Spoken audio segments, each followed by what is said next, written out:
बैलावानी राबणारा बाप गाईवानी होता, हात त्याचा खरबुडा पण माईवानी होता. बैलावानी राबणारा बाप गाईवानी होता, हात त्याचा खरबुडा पण माईवानी होता. किती सुवासिक होते त्याच्या घामाचे अत्तर, किती सुवासिक होते त्याच्या घामाचे अत्तर, अनवानी पायांनी दिले काट्यांना उत्तर. नापास शेतांना बाप पास करीत राहिला, नापास शेतांना बाप पास करीत राहिला. शेणा मातीच्या शाळेत त्याचा नंबर पहिला, त्याचा नंबर पहिला. माझ्या नव्या वहीसाठी बाप भिजला घामानं, माझ्या नव्या वहीसाठी बाप भिजला घामानं.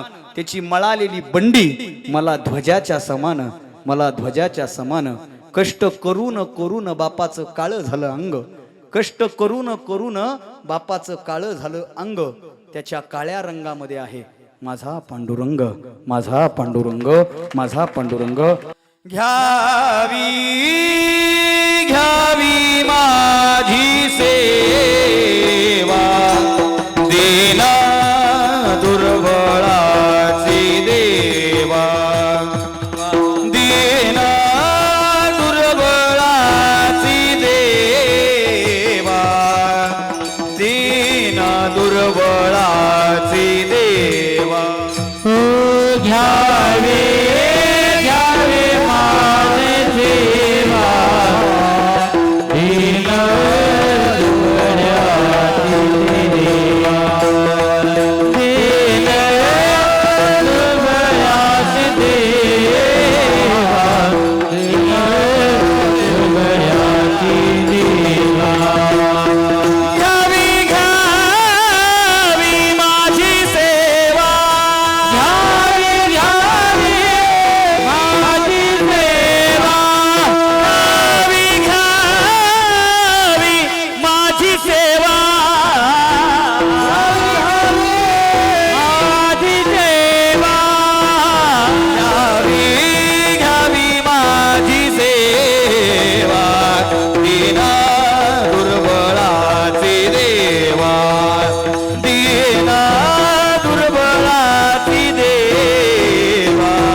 दुसरे चरण संताच्या त्यांच्या कृपादाने कथेचा विस्तारू. बाबाजी सद्गुरु दास तुकाही वाट गोमठी वैकुंठासी जाता. रामकृष्ण कथा दिंडी ध्वजा शुक्लां ब्रह्म विचार सार परमाद्यम जगत व्यापिणीं विना पुस्तक धारिणीं भयदां जाडंधकारापः हस्ते स्फाटिक मालिकं विदधतीं पद्मासने संस्थितां. वंदे त्वां परमेश्वरीं भगवतीं बुद्धिप्रदानम शारदी. जयांचे केली स्मरण होय सकल विद्येचे अधिकरण. तीची बंधू श्री चरण श्री गुरूंचे ते नमस्कारोणी आता. ओम नमो ज्ञानेश्वरा करुणा करा दयाळा. तुमचा अनुग्रह लाधलो पावन झालो चराचरी. मी कळा कुसरी काहीच नेनो बोलतो वचोनाती भाविका. एका जनार्दनी तुमचा दास त्याची आस पुरवावी. नमो सद्गुरु तुकया ज्ञानदीपा. नमो सद्गुरु सच्चिदानंद रूपा. नमो सद्गुरु भक्त कल्याण मूर्ती. नमो सद्गुरु भास्करा पूर्ण कीर्ती. सेवेला सेवक झालो तुमच्या लाधलो निज चरणा. अहो स्वामी तुकया देवा यावरी न करावा वीरू. तुकाराम तुकाराम नाम घेता कापियोम. धन्य तुकोबा समर्थ जेने केला हा पुरुषार्थ. अनुरेणू या थोकडा तुका आकाशाई वढा. मस्तक हे पायावरी, मस्तक हे पायावरी.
हरी भेटे आधी भेटला विठाला विठाल विठाल विठाल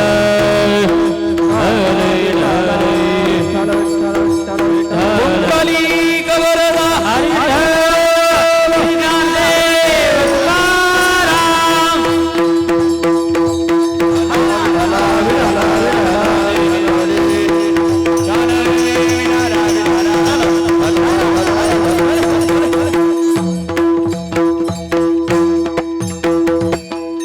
मस्तक हे पायावरी या वारकरी संतांच्या याजसाठी केला होता अट्टहास, याजसाठी केला होता अट्टहास, शेवटीचा दिस गोड व्हावा, आता निश्चिंतीने पावलो विसावा, खुंटलिया धावा तृष्णेची या प्रस्तुत प्राप्त प्रसंग प्राप्त स्थळ या संपूर्ण सजीव सृष्टीमध्ये व्यापून उरलेला भगवान पांडुरंग परमात्मा या जगताच्या अनुषंगानं या जगताची उत्पत्ती स्थिती आणि लय ज्याच्या हातामध्ये आहे. मायबाप लक्ष देऊन ऐका, या जगताची उत्पत्ती स्थिती आणि लय ज्याच्या हातामध्ये आहे. आणि जगतच नाही, सगळ्याच्या बाबतीमध्ये या तीन गोष्टी अत्यंत महत्त्वाच्या आहेत: उत्पत्ती, स्थिती आणि लय. आपण सगळे शेती मातीशी निगडीत काम करणारी मंडळी आहोत. घरून निघाल्यापासून आम्ही येताना सगळीकडं जमिनी बघत चाललोय, म्हणजे जमिनी म्हणजे वावरं बघत चाललोय. तुमच्या या पट्ट्यात आल्याच्या नंतर थोडंसं बरं वाटतं, कारण हळद दिसते. हळद लागल का नाही माहीत नाही, पण हळद दिसायली ह्याच्यामध्ये मला आनंद आहे. बरोबर आहे की नाही? आमची चर्चा सुरू होती आणि माझ्यासोबत आलेला शिवम म्हणला, दादा आपल्यापेक्षा पीक इकडलं जरा चांगलं आहे का नाही? आणि कसं का त्याला म्हणलं का? तो म्हणला आपल्यापेक्षा इकडं पावसाचं मला माहीत नाही, पण आपल्यापेक्षा जरा पाणी इकडं बरं दिसतंय. शेतकऱ्याच्या जीवनात पाणी असेल तर बाबा जीवनामध्ये आनंद आहे. शेतकऱ्याच्याच नाही, बघा ना, कीर्तन सुरू होण्याच्या अगोदर इथं लगेच सगळ्यांनी बघितलं पाणी बॉटल आहे का. मी थोडे वेळ अंदाज घेतला, मग मी ह्यालाच म्हणलं नंतर आशिष कुण 20 रुपये घेऊ, पण आपल्याच गाडीतली घेऊन ये.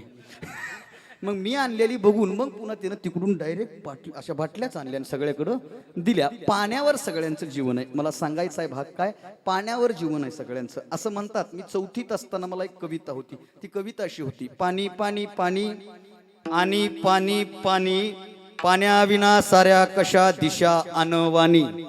जर पाणी नसेल तर 10 दिशा अनवाणी आहेत. किंवा आणखीन एक 6वीत असताना कविता होती: पूर्वी कसा पाऊस काळ 4 महिने असायचा, हिरवगार रान पाहून माणूस खुशीत हसायचा, प्रत्येकाची कणगी भरून धान्य मोप असायचं, दही दुप्त तूप लोणी याला माप नसायचं. आता मात्र एवढ्या तेवढ्या पावसा वाचून सारं चित्र पालटलंय, गाव पण हरवल्यानं माणूस पण गारटलंय. पाणी असेल तर आनंद आहे. आता पुढचा विषय ऐका. आता पाण्याच्या बाबतीत मी एक उदाहरण देत असतो. अगोदरच्या काळात लोक असं म्हणायचे की पाणी सहज उपलब्ध व्हायचं, सहज. शंकरबुवा, आमच्या घरात मंगेश दादा, आमच्या वाड्यामध्ये एक आड आहे, एक 20-30 फुटावरच पाणी आहे. आणि आमची आजी अशा गप्पा मारताना पणजीचा काळ सांगायची. ती आमचा पंजा कामावून घरी आला आणि त्याला तहान लागली, पण पणजी कुठं तरी पाणी आणायला बाहेर गेली. म्हाताऱ्याला राग आला, त्यानं हातात पार घेतली, कुदळ घेतलं, वाड्यात पाठीमागं गेलं, आडच खुंदून आलं. एक जण म्हणला, कस काय शक्य आहे? मी म्हणलं शक्य आहे, कारण त्या काळामध्ये पाणी लय खाली गेलं नव्हतं. वर्तमानामध्ये 2च पातळ्या सगळ्यात जास्त खाली गेल्यात, पहिली पाण्याची आणि दुसरी माणुसकीची. 2 पातळ्या सगळ्यात खाली गेल्यात, सहज पाणी लागायचं. आता आड विहीर सोडा, एक साधा मार्ग आहे बघा, बोर घ्यायचा. बोरवेल्सच म्हणतात ना इकडं, मला जो भाग सांगायचा आहे तो इथं आहे. बोरच म्हणतात ना. बरं, ते बोर घेण्याच्या आणखीन अगोदर एक सिस्टम होती, पानाडी हुडकायचा. मग ते पानाडी येते, ते नारळ फिरवते. ते एक आहे आमच्या भागात, इकडं आहे का नाही माहित नाही मला. आहे ना इकडे बी आहे ना? हो, वा वा, ते म्हणजे लय भारी असते ते. बरं, ते सगळ्यात डेंजर काम त्यांचं आहे. ते नाही लागल्यास काय करतात? तो बी लय मोठं टेन्शन आहे ना. अहो, एका गावात, आता मी गोसाई माणूस आहे, एका गावात माझा मुक्काम पडला. माझ्या गावात मुक्काम पडला आणि ते मालक मला सकाळी म्हणला, चला महाराज शेताकडे जाऊन. म्हणलं कसं काय? काय नाही, सहज जाऊ. आणि सहज जाता जाता ते मला म्हणलं, महाराज तुम्ही पायाळू आहे का? अरे बाप, म्हणलं का? कारण आणखीन श्रीफळ वगैरे मिळालेलं नव्हतं. मी म्हणलं या गावात पायाळूलाच देतात का काय? तो प्रश्न आहे मला. ते म्हणलं तसं नाही महाराज, तुम्ही चला आपलं बघा, नजर मारा. मी म्हणलं आपल्याला काही कळत नाही बुवा, पण तरी त्यांनी नेलं. बघा, मी म्हणलं आता जे सांगितलं तिथं करा. बरं, ती बोर घ्यायच्या दिवशी आणखीन एक नवीनच प्रकार सुरू केला. ते नारळ फोडते. गावातल्या 10 माणसाच्या हातानं बोर सुरू करायच्या आधी नारळ फोडते. ते का फोडते? ते नारळ फोडणं लय टेन्शन आहे मंगेश बुवा. माझ्या मित्रानं एकदा बोर घ्यायला सुरुवात केली, माझ्या हातानं नारळ फोडलं. त्याला म्हणलं माझ्या हातानं कसं काय? ते म्हणला, यदा कदाचित जर फेल गेला तर काहीतरी कारण असावं ना. हा, आणि म्हणून तुम्हाला म्हणून सांगतो, त्या दिवशीपासून मी नारळ फोडण्यापेक्षा घेण्यावर भर दिलाय. कारण जेवढे घेऊ तेवढं नारळ फुटलं बुवा. ऐका आता, बोर घ्यायला सुरुवात झाली, अर्धा तास झाला बोरला पाणी लागलं नाही. बोर घेणारा मालक पांढरा पडला. कशानं? फुफुट्या नाही पडला आणि टेन्शन नाही पडला. किसा खाली चाललाय ना, इकडे बोर खाली चाललाय, तिकडे किसा खाली चाललाय. आणि माणसाचं आयुष्य इतकं भयानक आहे ना, पकवाज लावायला हातात घेतला की फोन येते, बाबा पुढच्या महिन्यातली 5 तारीख आहे का हो? फेटा हातात घेतला की लगेच फोन येते, महाराज पुढची डायरी बघा बरं. अरे आता फेटा बांधाव का डायरी बघाव? म्हणजे त्याला घटीत मिठी म्हणतात. माणूस असतो देवठाण्यात, आणि याचा एक पाहुणा मुंबईमध्ये राहत असतो, आणि तो मुंबईचा माणूस प्रत्येक 5 मिनिटाला फोन करतो, लागलं का रे? लागलं का रे? हा सगळा राग त्याच्यावर करताय. ठोय खाली फोन. इथं माझा जीव जायची वेळ आली, मी लागलं की सांगतो. जाम टेन्शन असतं, जाम. कधीपर्यंत? पाणी लागेपर्यंत. सगळ्यात जास्त टेन्शन त्या माणसाला असतं. पण एकदा पाणी लागलं आणि डोळ्याला पाणी दिसलं, किती पैसा खर्च होऊ द्या, किती रिकामा होऊ द्या, पण पाणी निर्माण झालं, पाण्याची तिथं उत्पत्ती झाली की त्याला सगळ्यात मोठा आनंद होतो. हा उत्पत्तीचा आनंद. एक पाण्याची उत्पत्ती झाली, आनंद झाला. नीट ऐका, मी उत्पत्ती, स्थिती आणि लय याच्यावर बोलतोय. पाण्याची उत्पत्ती झाली, शेतकऱ्याला आनंद झाला. त्यानं आपलं बोरला पाणी लागलं, 4 इंच पाणी लागलं. आनंदी आनंद, पेढे वाटले, कलतानी पोतं घेतलं, बोरचं तोंड बांधलं, वर एक दगड ठुला, काट्या कुपाट्या टाकल्या, शेतातून घरी आलं. 5 महिने झाले, 6 महिने झाले, 7 महिने झाले बोरला पाणी लागून. पण जर मला सांगा 7-8 महिन्यामध्ये 4 इंच पाणी लागून सुद्धा जर मध्ये मोटारच टाकली नाही, तर उपयोग आहे का? उपयोग आहे? अहो, मोटार टाकावी लागते. मोटार टाकून ते पाणी बाहेर काढावं लागतं. बाहेर काढून ते पाणी एखाद्या हांड्यात, एखाद्या सिंटॅक्स मध्ये, एखाद्या हौदात, नाहीतर एखाद्या डबक्यात साठवावं लागतं. प्रत्येक तांब्याला बटन दाबणं परवडत? साठवावं लागतं. ऐका मायबाप, पाणी उत्पन्न झालं, उत्पन्न झालेलं पाणी बाहेर काढलं, बाहेर काढून एखाद्या भांड्यात साठवलं ना, म्हणजे ते पाणी स्थिर झालं. पाणी स्थिर झालं म्हणजे पाण्याला प्राप्त झाली स्थिती. पहिली गोष्ट पाण्याची उत्पत्ती झाली. दुसरी गोष्ट, पाण्याला आता स्थिती प्राप्त झाली, पाणी स्थिर झालं. पण स्थिर झालेलं पाणी जास्त दिवस ठेवून जमत? साठवलेलं पाणी जास्त दिवस ठेवलं ना की त्याच्या भोवती अमिबा नावाचा सजीव, ज्याला शेवाळा असं म्हणतात, ते सुरुवात होते. मच्छरांची पैदास होते, रोगराईची उत्पत्ती होते. गावातल्या अंगणवाडी सेविका किंवा आशा वर्कर आहेत ना, ते अशा टाक्या बघतात उघडून, चाटू झालेत का, किडे झालेत का, पाणी हिरवं पडलंय का. आणि 15-20 दिवसाला ते पाणी काय करावं लागतं? सांडून द्यावं लागतं. सांडून द्यावं लागतं म्हणजे निचरा करावा लागतो. निचरा करावा लागतो म्हणजे ते पाणी लयाला घालावं लागतं. ऐका, पाण्याची उत्पत्ती झाली, पाणी स्थिर झालं आणि पाणी लयाला गेलं, तेव्हा त्याला अनन्यसाधारण महत्व प्राप्त झालं. तद्वत या जगताची उत्पत्ती देवानं केली आहे. या जगताच्या स्थिरतेचं कारण देवाचं आहे, आणि या जगताच्या लयाचं कारण सुद्धा तो भगवान पांडुरंग परमात्मा आहे. विठ्ठल.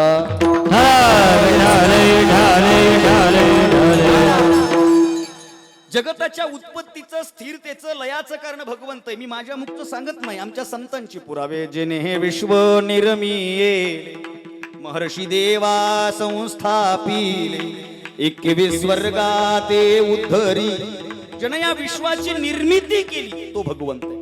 या जगतामध्ये जी स्थिरता आहे, चाले हे शरीर कोणाची, या सत्य किंवा देखवी ऐकवी, एक नारायण वृक्षाचेही पान हाले ज्याची सत्ता. या जगाचा मालकच तो देव आहे, मी नाही सांगत. ऐसा तू समर्थ ब्रह्मांडाचा धनी, ऐसा तू समर्थ ब्रह्मांडाचा धनी, ऐसा तू समर्थ ब्रह्मांडाचा धनी, ऐसा तू समर्थ ब्रह्मांडाचा धनी. वर्म हे चाले शरण आले, वर्म हे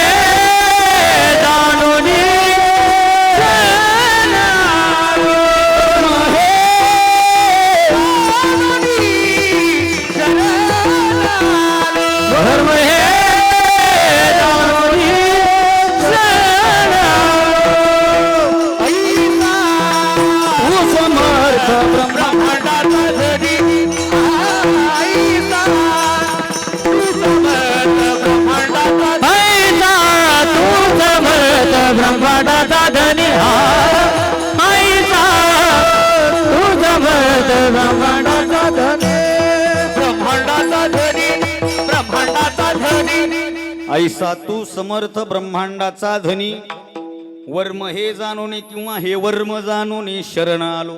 या ब्रह्मांडाचा मालक आहे. आता याचा विस्तार करायची गरज नाही. देखवी ऐकवी एक नारायण किंवा तुझी या सत्तेने वेदासी बोलणे सूर्यासी चालणे तुझे आवळे म्या बोलविल्या वेदू बोले म्या चालविल्या सूर्य चाले. आपल्या सगळ्यांना ज्ञात असलेल्या गोष्टी.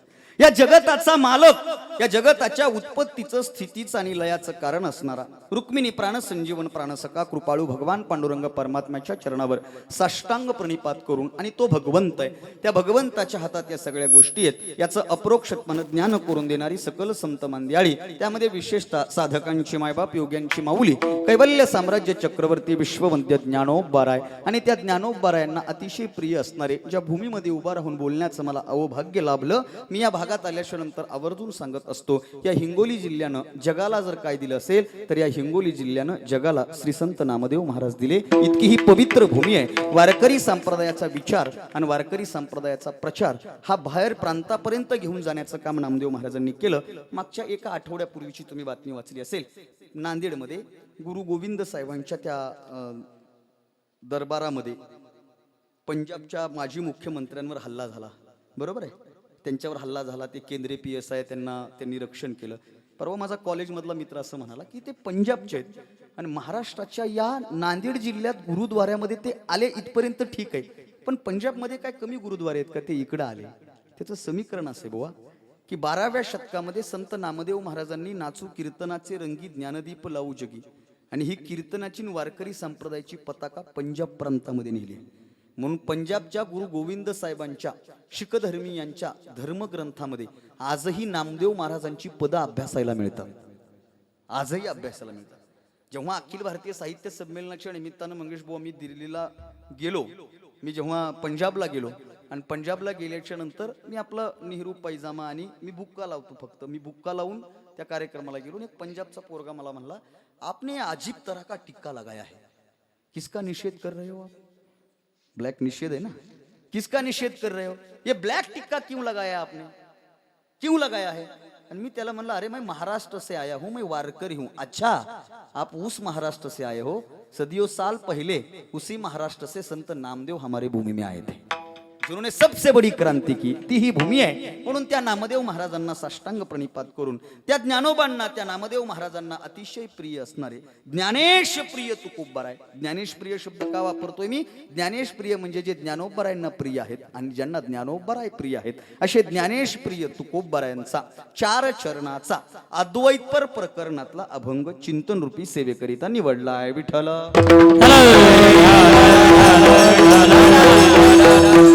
स्वर्गवासी डॉक्टर प्रल्हादराव राघोजी भोयरांना यांच्या 13वीच्या कीर्तनाच्या निमित्तानं मी तुमच्या समोर उभा आहे. खरं तर माझी इथं उभारण्याची पात्रता नसतानाही आशिष दादांनी सोपान महाराजांच्या माध्यमातून ही सेवा माझ्या वाट्याला दिलेली आहे.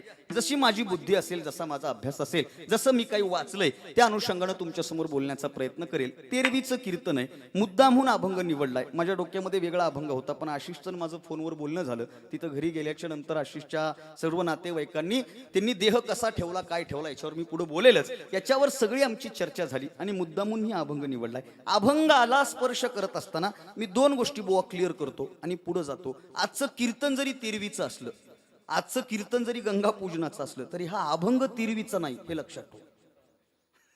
नीट ऐका बरं का. कीर्तन जरी 13वीचं असलं तरी हा अभंग 13वीचा, बरोबर आहे ना बाबा? फक्त ही तुकाराम महाराजांनी माझ्यासारख्या महाराजाची केलेली सोय आहे.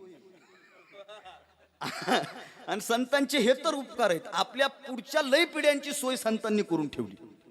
आपण या दिवशी हा अभंग घेतो. साधी गोष्ट आहे, साधी. मी माझं काय झालं, 14 जानेवारीला कीर्तन होतं. मागच्या 14 जानेवारीला माझं कीर्तन होतं भगवानगडाच्या पायथ्याला एका गावात. आणि मी कीर्तनाला गेलो, अर्धा 1 तास आधी गेलो, बैठकीत बसलो, जेवण वगैरे झालं. आणि एक माणूस भेटला मला, मंगेश बुवा. तो मला, जय हरी बाबा. जय हरी. आणि झालं का जेवण? म्हणजे झालं. मग आता थोडं पडता का बोलता? मला आता तू गेला तर पडल, तुझा काही मूड दिसना जायचा.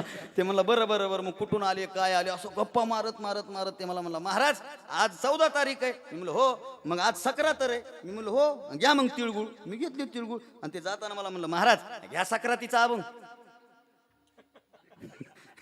काय म्हणलं ते? ह्या सक्रात, सक्रात म्हणजे संक्रांत, मकर संक्रांतीला सक्रातच म्हणतात आमच्याकडे, इकडे काय माहित नाही मला. सक्रातच, सक्रातीचा अभंग घ्या. आता गाथेमध्ये संक्रांतीचा प्रकारच नाही ना. मला वाटलं माझ्या कीर्तनावर संक्रांती ती का काय. मी मनात विचार करतोय. मी म्हणलं बाबा मला काही पाठ नाही बुवा. मग ते मला म्हणलं असं कसं, मी सांगतो. त्यानं मला अभंग सांगितला. देव तिळी आला गोडे गोड जीव झाला, साधला हा पर्व काळ, गेला अंतरीचा मोळ. मी तो अभंग वाचला, पाठ करण्याचा प्रयत्न केला. माझ्या सद्गुरूंना फोन लावला आणि सद्गुरूंना म्हणलं असं असं कीर्तन आहे सप्त्यातलं, मी सप्त्याच्या कीर्तनाला आलोय बाबा.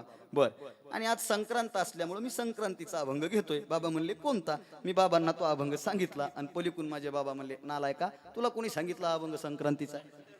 मी म्हणलं एक माणूस भेटला होता, त्यानं सांगितलं. आता गुरु आहेत ते माझे.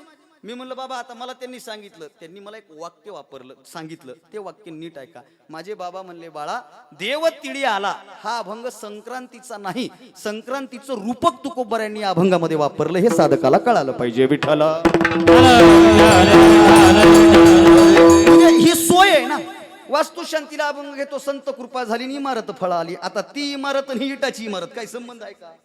नाही ना, ते जाऊ द्या, सोडा. गुढीपाडव्याला कीर्तन करायचा ठरलेला अभंग आहे. काय, माझ्या जीवीची आवडी पंढरपुरा नेईन गुढी. मला एक जण म्हणला पंढरपूरच्या गुढीचा आणि दारातल्या गुढीचा काही संबंध आहे का. म्हणलं गुढीचा काहीच संबंध नाही, पण बसलेल्या लोकाला कीर्तनाची गुढी लागावं म्हणून गुढीचा अभंग घ्यावा लागतंय. विठ्ठल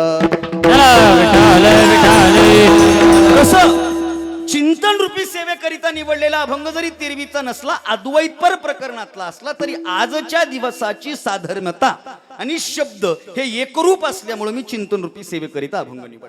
तुम्ही म्हणाल महाराज कस काय, त्याचं कारण आहे. मी एकदा सप्त्यात हा अभंग घेतला आणि मागून भजनी म्हणला महाराज तेरवीचं नाही सप्त्यातलं कीर्तन आहे. अरे म्हणजे आम्ही काही असे ठरवून ठेवले. बरोबर बोलतोय ना मी बाबाजी, असं आम्ही ठरवून ठेवलंय, पण नाही. अद्वैतपर प्रकरणातला अभंग आहे आणि संतांचं अद्वैतपर प्रकरण जर अभ्यासायचं असेल तर संतांना उद्देश बोलायचा वेगळा असतो आणि शब्द वेगळे असतात. यालाच तर अद्वैतपर प्रकरण म्हणतात.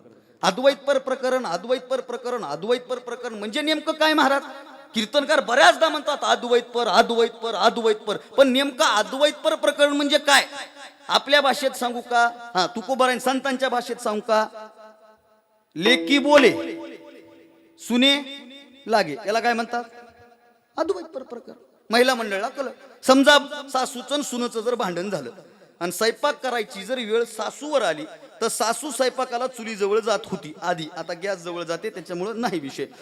चुलीजवळ जर सासू गेली आणि आमच्या भागामध्ये सगळीकडे चूल पेटवायला मध्ये आर टाकल्याच्या नंतर एक फुकायला एक शस्त्र असतं बघा, काय म्हणतात त्याला, शबास, फुकणी.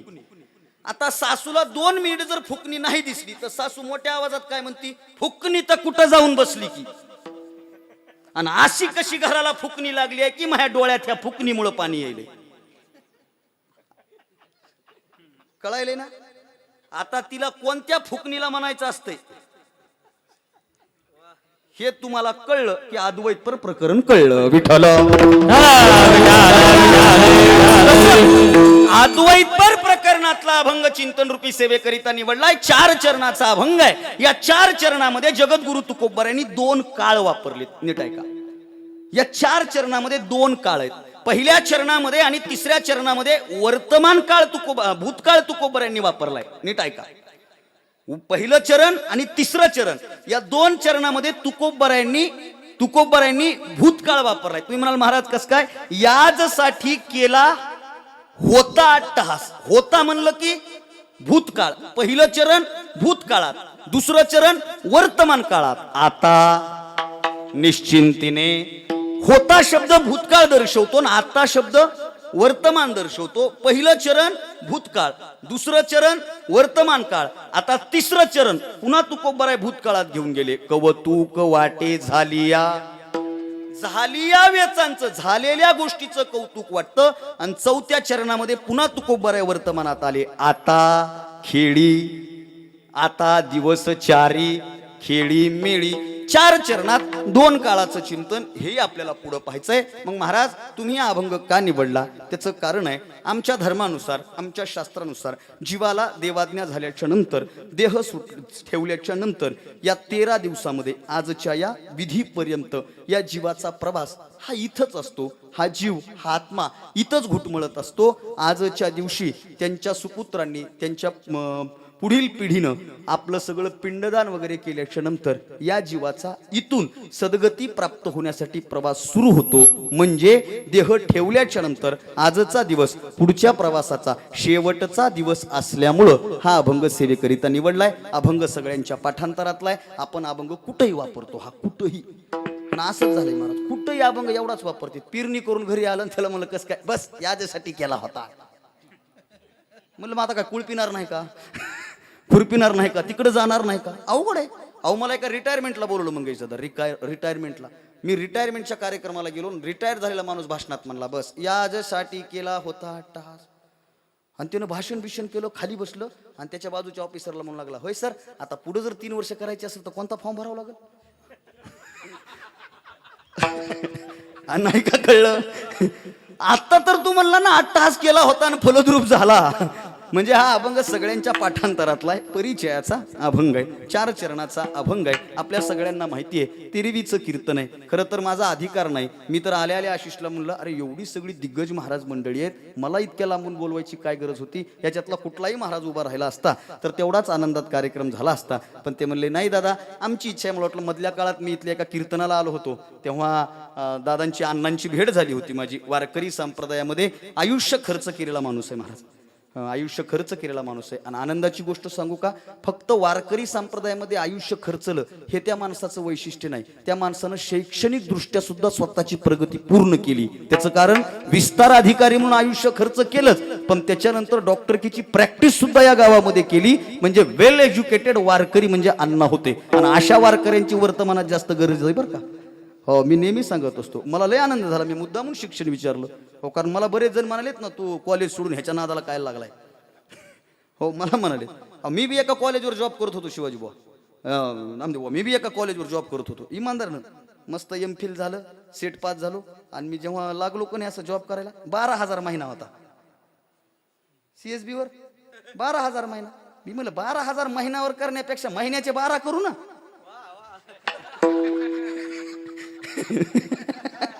बरोबर आहे का नाही?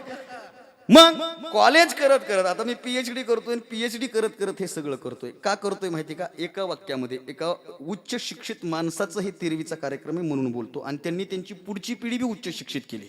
2 मुलं आरोग्य खात्यात आहेत, 1 मुलगा शेतीची सेवा करतोय. आणि वारकरी संप्रदायाचा विचार आमचा आशिष दादा पुढे घेऊन चाललाय. चांगली गोष्ट आहे. मला जे वाक्य सांगायचंय ते नेल्सन मंडेला नावाचं एक तत्ववेत्ता आहे, आणि त्याचं एक वाक्य आहे. तो असं म्हणतो, education is the most important weapon. We choose the education we can change the world. याचा मराठीत अनुवाद असा होतो की शिक्षण हे असं शस्त्र आहे, ते शिक्षण नावाचं शस्त्र जर तुम्ही स्वीकारलं ना तर तुम्ही जग बदलू शकता. पुढचं वाक्य सांगू का? जग बदलण्यासाठी एका हातामध्ये शिक्षण असलं पाहिजे आणि जग जवळ आणण्यासाठी दुसऱ्या हातामध्ये वारकरी संप्रदायाचा विचार असला पाहिजे. आणि या 2 गोष्टीची सांगड ज्यांनी घातली त्यांच्या तेरवीचा कार्यक्रम आहे. अट्टहास तुकोबाऱ्यांनी मांडलेला आहे शेवटाच्या दिवसाचा. माझ्याकडे वेळ कमी आणि कमी वेळेमध्ये मला जास्त बोलायचंय. या अभंगातला एक शब्द महत्वाचा आहे, शेवट. महत्वाचा काय? शेवट. बारकाई ना बघा, व्यवहार जीवनामध्ये पण बाबा आपण सगळ्यात जास्त महत्व कशाला देतो? शेवटाला. आता हे जे पाहुणे इथं आलेत बघा, मी तुमच्यासारखाच बाहेरून आलोय म्हणून खरं सांगा, पाहुणे जेवढे पाहुणे इथं आलेत त्यांनी इमानदारीनं सांगा, तुम्ही इथं यायच्या अगोदर घरच्याला वापस कधी येणारे सांगून आले का नाही? नाही कळलं? इकडं देव ठाण्याला यायच्या अगोदर तुम्ही काय सांगितलंय? 4 वाजेस्तोवर येतो मी वावरात जनावराला पाणी पाजाय. आलेत का नाही सांगू? म्हणजे माणूस इकडं येण्याच्या अगोदर वापस जाण्याचा विचार करतो. आता कीर्तन सुरू कधी झालं ह्याला महत्व नाही, सोडतही कधी. प्रत्येक गोष्टीत माणसं विचार कशाचा करतात? शेवटाचा विचार करतात. हिंगोलीतला एक माणूस पंढरपूर त्यांमध्ये ती एसटी आली आणि एसटी आल्याबरोबर तो एसटीत बसला. कंडक्टर आला. जुनी एक घटना आहे म्हणून. म्हातारा माणूस होता पण कंडक्टरनं तिकीट मागितलं. जुनी कशामुळे म्हणलो? आता म्हाताऱ्याला तिकीट मागत नाही, फक्त बघत आहे. गेलो. अहो ह्याचा लय झाला सिलसिला. माझ्या गावातले आत्ता 90% म्हातारे गावात नाहीत, ते सगळे पंढरपूरला आहेत. आमच्या गावातले एक जण पंढरपूरला निघालं, इष्टी पंढरपूरकडे निघाली, पण त्याच्या लक्षात आलं की पंढरपूरच्या रस्त्याला लागली नाही, दुसऱ्या रस्त्याला लागली. त्यानं कंडक्टरला हाक मारली, ओ कंडक्टर साहेब इष्टी चालली कुठं? कंडक्टर मला नाशिकला चालली. अहो थांबा थांबा, मला पंढरपूरला जायचं होतं. कंडक्टर गरम झालं. कंडक्टर मला, तुम्हाला कळत नाही का हो? विचारून बसायचं, वाचून बसायचं. हा आता असं आडरानात कुठं थांबायचं? म्हातारा मला जास्त बोलू नको, नाशिक जाईल, त्र्यंबक करील आणि तिथून पंढरपूरला जाईल. तुला काय करायचं? द्यायचेत कोणाला आणि घ्यायचेत कोणाला? एसटीत म्हातारं बसलं बुवा, एसटीत म्हातारं बसलं. प्रवास सुरू झाला. कंडक्टर आला, कंडक्टरनं तिकीट फाडलं आणि कंडक्टरला यानं सांगितलं पंढरपूर द्या. आणि हिंगोलीच्या बस स्टँड मधून आणखीन गाडी निघाली पण नाही, पण तिकीट फाटल्या फाटल्या म्हातारं विचारतंय, काय होय, कधी पोहोचल? काय गाडी कधी पोहोचल? मग कंडक्टर साहेब म्हणले, आता इथून निघालो तर 4-5 तास लागतील. मग त्यानं 4-5 तास अशी बोटावर मोजले, लगेच फोन काढला आणि तिथं पोराला फोन लावला, हॅलो 4 वाजेस्तोर या बस स्टँडला. अरे गाडी निघू दे र, गाडी निघू तर दे, हिंगोली तर सोडू दे, बाहेर तर पडू दे, पण माणूस प्रवास सुरू करण्याच्या अगोदर पोहोचणार कधी याचा विचार करतो. म्हणजे प्रवासाच्या सुरुवातीपेक्षा प्रवासाच्या शेवटाला आपण महत्व देतो. आणखीन पुढे चला. आता हे गावच वारकरी संप्रदायाचं आहे, इथं सप्ताह पण मोठा होता सर, आहे का नाही? सप्त्यामध्ये पण बुवा लय लय मजेशीर गोष्टी, शेवटाला जास्त महत्व देते. सप्त्याची जर अशी मीटिंग बसली ना, मीटिंग, मग मीटिंग मध्ये हे गावातली पुढारी जास्त सप्त्याचे ते बसतात, आपलं मग तारखा ठरतात. कधीपासून आहे आपला सप्ताह? 5 तारखेला सुरू व्हायला. बर 5, 6, 7, 8, 9, 10, 11, 12, 13, 14 किती दिवसात आहे सांगा पटकन. मी नेल 30 तारखेपर्यंत. मला काय, आम्हाला जेवढे सप्ते मोठे होतील तेवढा आनंद आहे. ऐका नाही बरं, अगोदर 9 दिवसाचा सप्ताह होत होता, आता 9 दिवसाचा 8 दिवसावर आलाय, 8 दिवसाचा 7 दिवसावर आलाय, 7 दिवसाचा आता बऱ्याच भागात 5 दिवसावर गेलाय. पंचरत्न पंचतत्व आता काही काही भागात 5 दिवस बी नाही, 3च दिवसाचा ठेवायलेत. 2 कीर्तन 1 काला, एका माणसानं तर 3 कुडिले, 1च दिवसाचा ठेवलाय. त्याला म्हणलं कसं काय? तुम्हाला 1 दिवसीय भंडारा, सकाळी कीर्तन, दुपारी जेवण, रात्री बारुड. बघा सगळं बदलत चाललंय, कमी होत चाललंय. असो माझा भाव ऐका, या इकडं ऐका. सप्त्याची मीटिंग बसली बुवा, सप्त्याच्या मीटिंगच्या तारखा ठरल्या आणि गावातले काही तरुण पोरं कीर्तनासाठी इथं सप्त्याच्या मीटिंगला आले. आणि पहिल्या दिवशी पोरं म्हणले, हो ऐका, 5 तारखेला सप्ताह सुरू व्हायला ना, मग 5 तारखेला महाराष्ट्रातील नामवंत कीर्तनकार जे सगळ्यात फेमस आहेत त्यांची तारीख घ्या, त्यांची तारीख घ्या 5 तारखेला. पोरं म्हणले. मग बाकीचे म्हणले, ग बसा, पहिल्या दिवशी एवढा मोठा महाराज नसतंय, पहिल्या दिवशी इथलंच जवळचं टाकू कुणीतरी, हरिपाठाला बी थांबतय, पारायणाला बी बसतय आणि कीर्तन बी करतय. बरोबर आहे नाही? काय करा, जवळच इथलं कोणतरी, मग बर बर बर बर बर बर बर बर बर काही अडचण नाही. आणि त्यो बी बुवा एवढा खुश, मग ते 7 दिवस इथंच. बरोबर. आता हे झालं संयोजकाचं. कीर्तनकाराचं काय अवघड आहे? कीर्तनकाराला फोन करतात लोक, हॅलो जय हरी बाबा, जय हरी बाबा, सप्त्यात तारीख पाहिजे. बरं बरं बरं बरं, कधी सुरुवात? 5 तारखेला. बरं बरं, शेवट 12 तारखेचा आहे. बरं बरं बरं, कोणती तारीख पाहिजे? बाबा 5च तारीख पाहिजे. बरं बरं बरं बरं, बघून सांगतो. आता बघून सांगू, बस सांगवा बघून, आता शकून बिकून काय, आता बघून सांगतो. मग बाबा फोन ठेवतोय, मग डायरी बघतोय, उगा 15 मिनिटांनी फोन. हो का, 9 तारखेपर्यंत काही रिकामी नाही. तशी 10 बी गेली आहे, पण मग तुमच्यासाठी ऍडजस्ट करतो. नाही तर मग असं करा की 11चा जागर द्या, नाही तर 12चा काला द्या. ड्रायव्हर म्हणला, बाबा तू अख्खीच डायरी रिकामी, मग तू 5 ते 9 सांगितलंच काय, द्या ना 5 तारीख, काय अडचण आहे. मग बाबा म्हणते, नाही रे, पहिल्या दिवशी काही मजा नसती. बरोबर आहे का? पहिल्या दिवशी काही, सप्त्यात कसं असं शेवट जागर बिगर म्हणलं की पब्लिक बिगली सगळं नंबर. बजाव द्या महाराजाचं.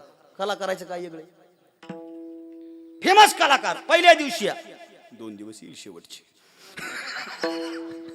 बरं त्याच्यात बी आणखीन पत्रिका पाठवा, कीर्तनकार बघून येतो. बरोबर आहे का नाही? त्यांना माहिती ना, मोठे कीर्तनकार शेवटी. बरं कलाकाराचं सोडा, संयोजकाचं सोडा, महाराजाचं सोडा, लोकांचं काय वेगळे. लय हसू लागले. तुमचं काय वेगळे? गावात सप्ताह सुरू झाला, पहिल्या दिवशी चल आपल्या पलीकडल्याच गावातलं महाराज आज काय असते.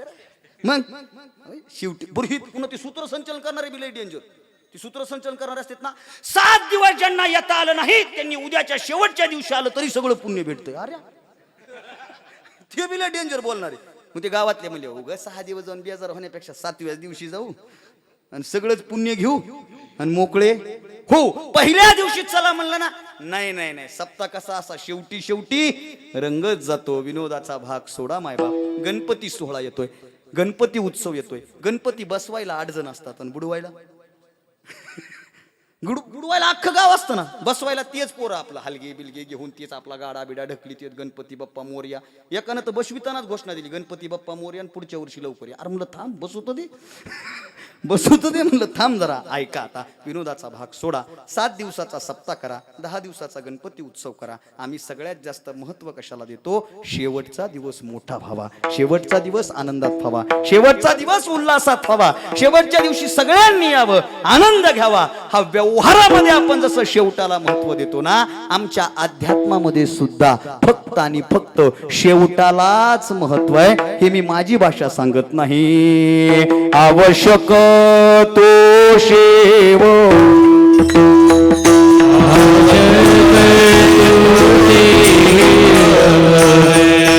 रवाउगी खटप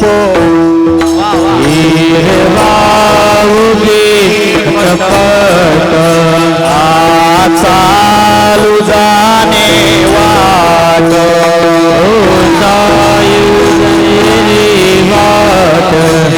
ऐसा विरला एखादा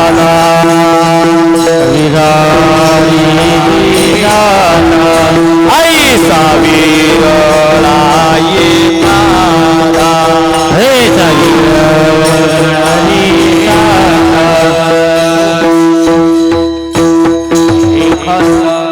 संतांची वाचा आहे. आवश्यक तो शेवट आणि येर वाऊगी खटपट चालू जाणे वाट ऐसा विरळा एखादा. शेवट महत्वाचा आहे जीवनामध्ये. सगळ्यात महत्वाची गोष्ट काय? शेवट. आणि तुकोबरायांनी पण इथं शेवट मांडला. पण मला दुसरा प्रश्न बुवा पडला होता. हे पहा, प्रश्न पडले पाहिजेत, विचार केला पाहिजे संतांचं. मी तर एक वाक्य बोलत असतो बाबा, मी लई लहान माणूस आहे, ही जाणकार मंडळी इथं बसलीत. बाबा मी एक वाक्य जबाबदारपूर्वक सगळ्याची माफी मागून बोलू का?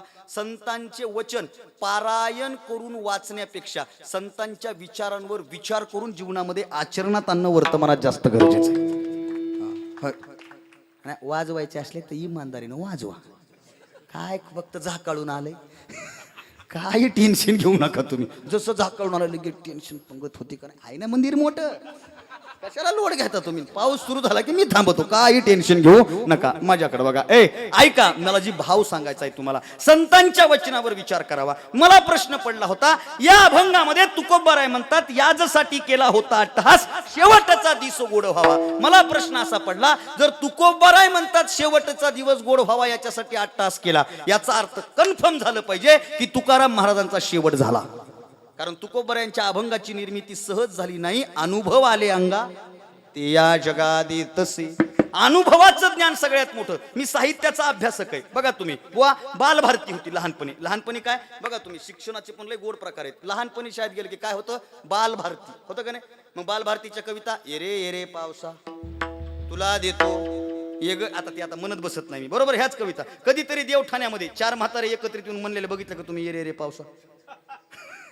ते म्हातारे येरे रे पावसा म्हणत नाहीत, येरे घाना, ते वेगळ्याची वाट बघायची. असो, माझ्याकडे बघा. लहानपणी बाल अवस्थेमध्ये बाल भारती, थोडं मोठं झालं की कुमार भारती, त्याच्यात थोडं पुढे गेलं की युवक भारती, आज तुमच्या समोर अविनाश भारती. पण या सगळ्या भारतीच्या पलीकडे जाऊन आयुष्याच्या 3 अवस्थेमध्ये लागू होणारं एकच साहित्य, ते साहित्य म्हणजे संत साहित्य. बाल्यावस्था, तारुण्यावस्था, वृद्धावस्था. कारण संतांच्या अभंगाची निर्मिती अनुभवातून झाली. आता याच्यात वेळ घालवत नाही, पुढे चला. मला प्रश्न पडला की जर तुकोबराय म्हणतात शेवट गोड झाला, याचा अर्थ तुकोबरायांचा शेवट झाला. मग दुसरा प्रश्न पडतो, जर तुकोबरायांचा शेवट झाला तर तुकोबरायांनी अभंग लिहिला कस काय? विचार केला पाहिजे, लिहिला कस काय? मग याचं उत्तर एका वाक्यात थांबवतो. देहरूपानं जाणं आणि हा देह ठेवणं हा जीवनामधला खरा शेवट नाही. जीवनामध्ये अशी अवस्था येणं की त्या अवस्थेच्या नंतर कुठली जाणीव नेणीव शिल्लक न राहणं हा जीवनातला सगळ्यात महत्वाचा शेवट. विठ्ठल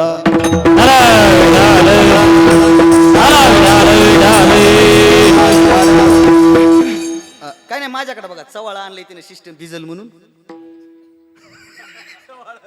चवाळाचं म्हणतात की इकडं काय कापड बेगड काही तर आणलं असं. आमचं तेच घोटाळा आहे. महाराजाचं काय आणलं रे? ह्यो तो घोटाळा आहे. या इकडं ऐका माझ्याकडे, मला काय सांगायचंय ते. तुकोबरायांच्या अभंगाच्या निर्मितीमध्ये हे महत्वाची गोष्ट आहे. आणि पुन्हा पुढचं वाक्य सांगतो. तुकोबरायांनी इथं शेवट मांडला तो फक्त देहूमध्ये तुकाराम महाराज म्हणून जन्माला आलेल्या जीवनाचा शेवट मांडला नाही, तर ज्या ज्या अवतारामध्ये तुकोबराय होते त्या त्या अवताराची भूमिका तुकोबरायांनी मांडली. आणि तुकोबराय कोणत्या कोणत्या अवतारात होते, तर जे जे झाले अवतार तुका तयेचे बरोबर. ऐका आता, शेवट महत्वाचा आहे. बर, शेवट नुसता महत्वाचा नाही, शेवट गोड होणं महत्वाचं आहे. आणि बाबा पुढचं वाक्य सांगू, जर शेवट गोड करायचा असेल तर त्याच्यासाठी माणसांना अट्टहास करावा. आणि शेवट गोड होऊ शकतो, कशानं गोड होऊ शकतो? काही थोडा बहुत लागपाठ, काही थोडा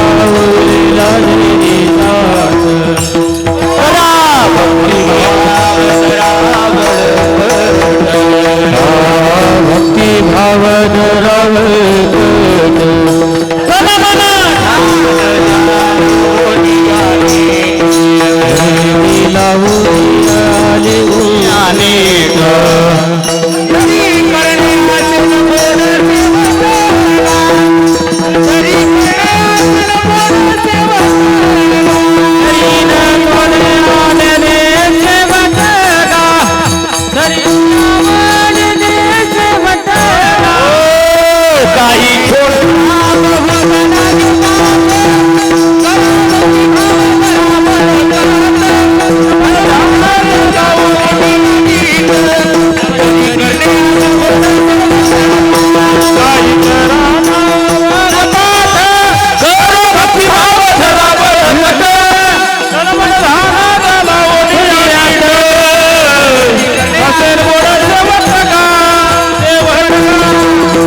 काही संतांचं वचन आहे. काही थोडा बहुत लागपाठ करा, भक्तिभाव धरा बळकट, तन मन ध्यान द्या लावून या नीट, आणि पुढं करणे असेल गोड शेवट गा.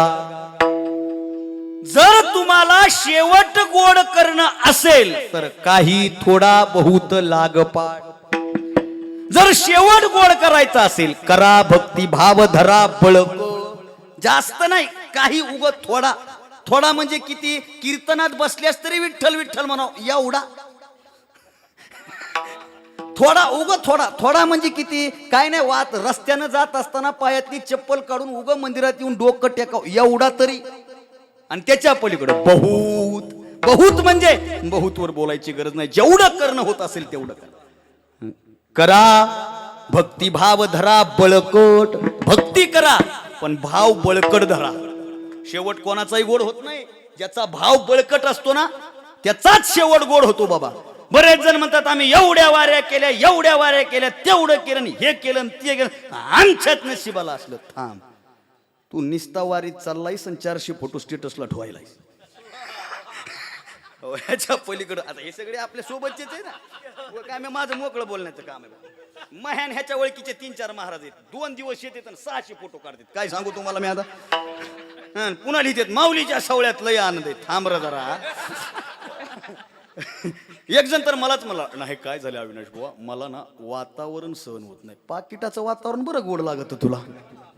आणि बुवा मी लय लहान माणूस आहे, पण खरं सांग का, वारी दाखवण्यासाठी नाही, वारी अंत करण्यासाठी केली पाहिजे. अंत असो, चला पुढं. अहो भक्ती भाव बळकट पाहिजे, भाव बळकट पाहिजे. आणि संतांचं वैशिष्ट्य हे होतं, संतांच्या परमार्थामध्ये संतांचा भाव बळकट होता, म्हणून संतांचा शेवट गोड झाला. आमचा भाव कसा आहे माहिती का? जसा भाव येईल तसा. कळलं का? जसा भाव येईल तसा लोकांचं वैशिष्ट्यच आहे ना. बघा तुम्ही 7 दिवस सप्त्याकडे आले आणि मग सप्त्यातल्या कारभाऱ्यासोबत ह्याचं हुकलून हे म्हणला काय देवाच्या त्या दरबारात खरं आहे रे खोट्याच्यात संगत येऊ. अरे तुझं त्या माणसासोबत तुझं वाकडं आहे म्हणून तू देवावरच्या भावाबद्दल मनात प्रश्न आणत असतील तर सांगा कसा उद्धार होईल. तुझा वैयक्तिक इकडे विषय ठेव पण इथं येत असताना तुझा भाव बळकट असला पाहिजे. बळकट एकदम बळकट असला पाहिजे. काही झालं ना किती मोठं संकट आलं ना तरी तो भाव आपला बदलला नाही पाहिजे. तो भाव दुसरीकडे नाही गेला पाहिजे.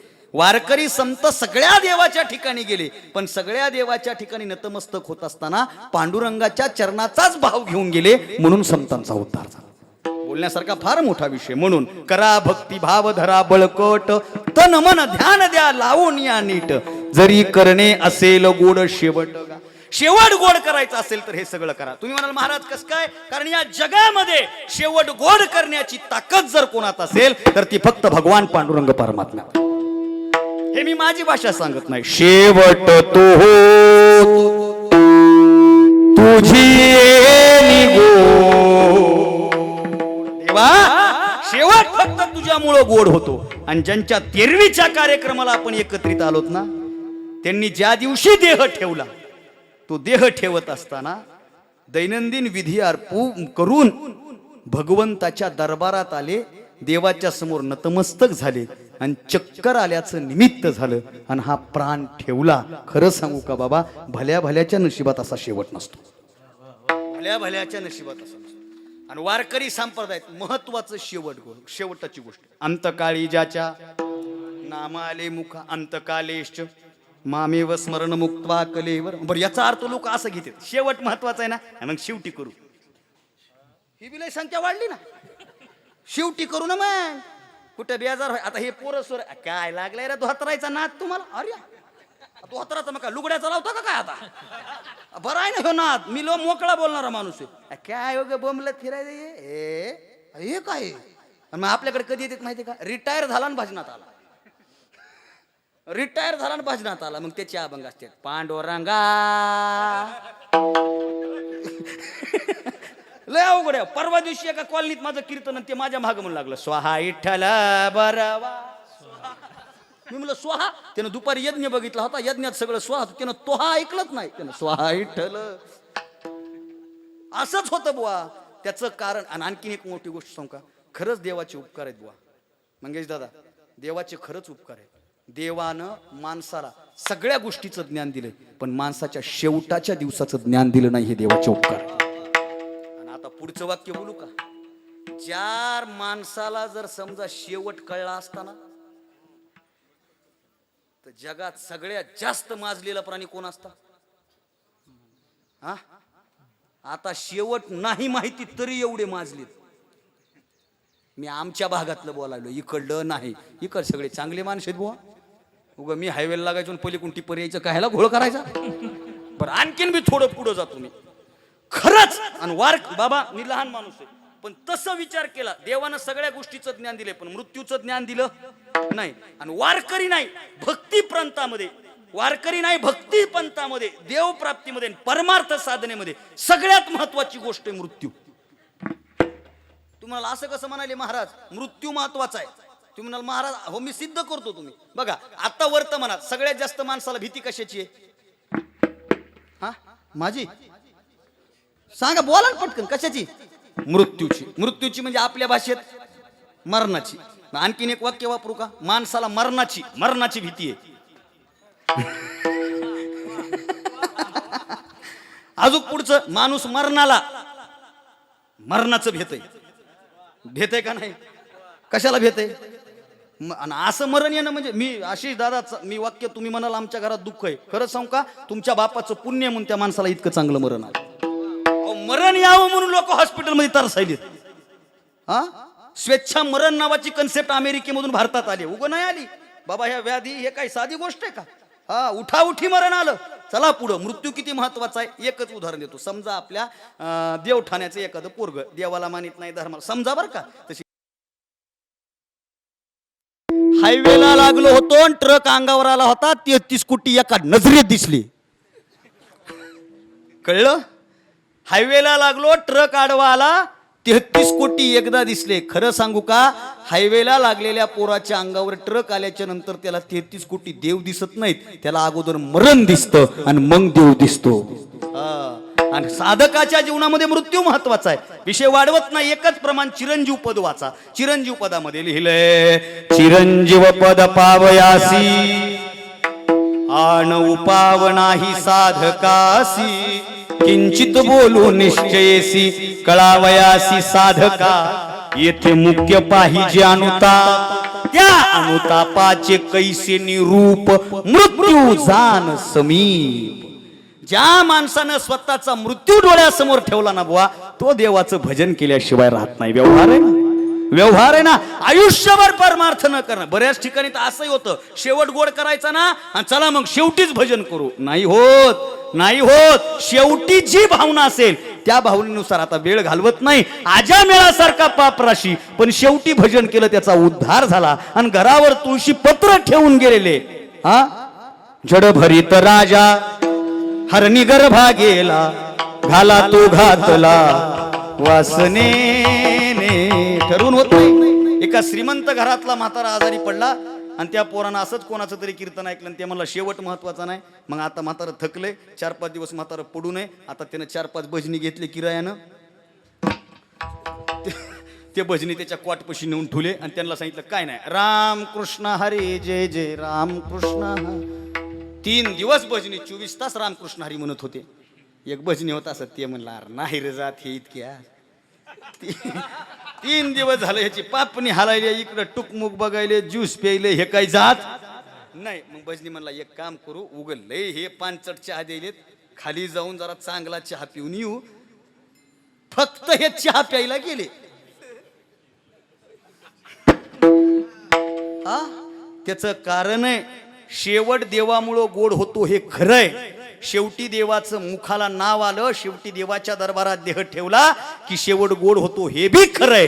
पण त्याच्यासाठी आयुष्यभर देवाचं नामचिंतन करावं लागतं, तेव्हा शेवटी देव आठवत असतो, नाहीतर आठवत नाही. विठ्ठल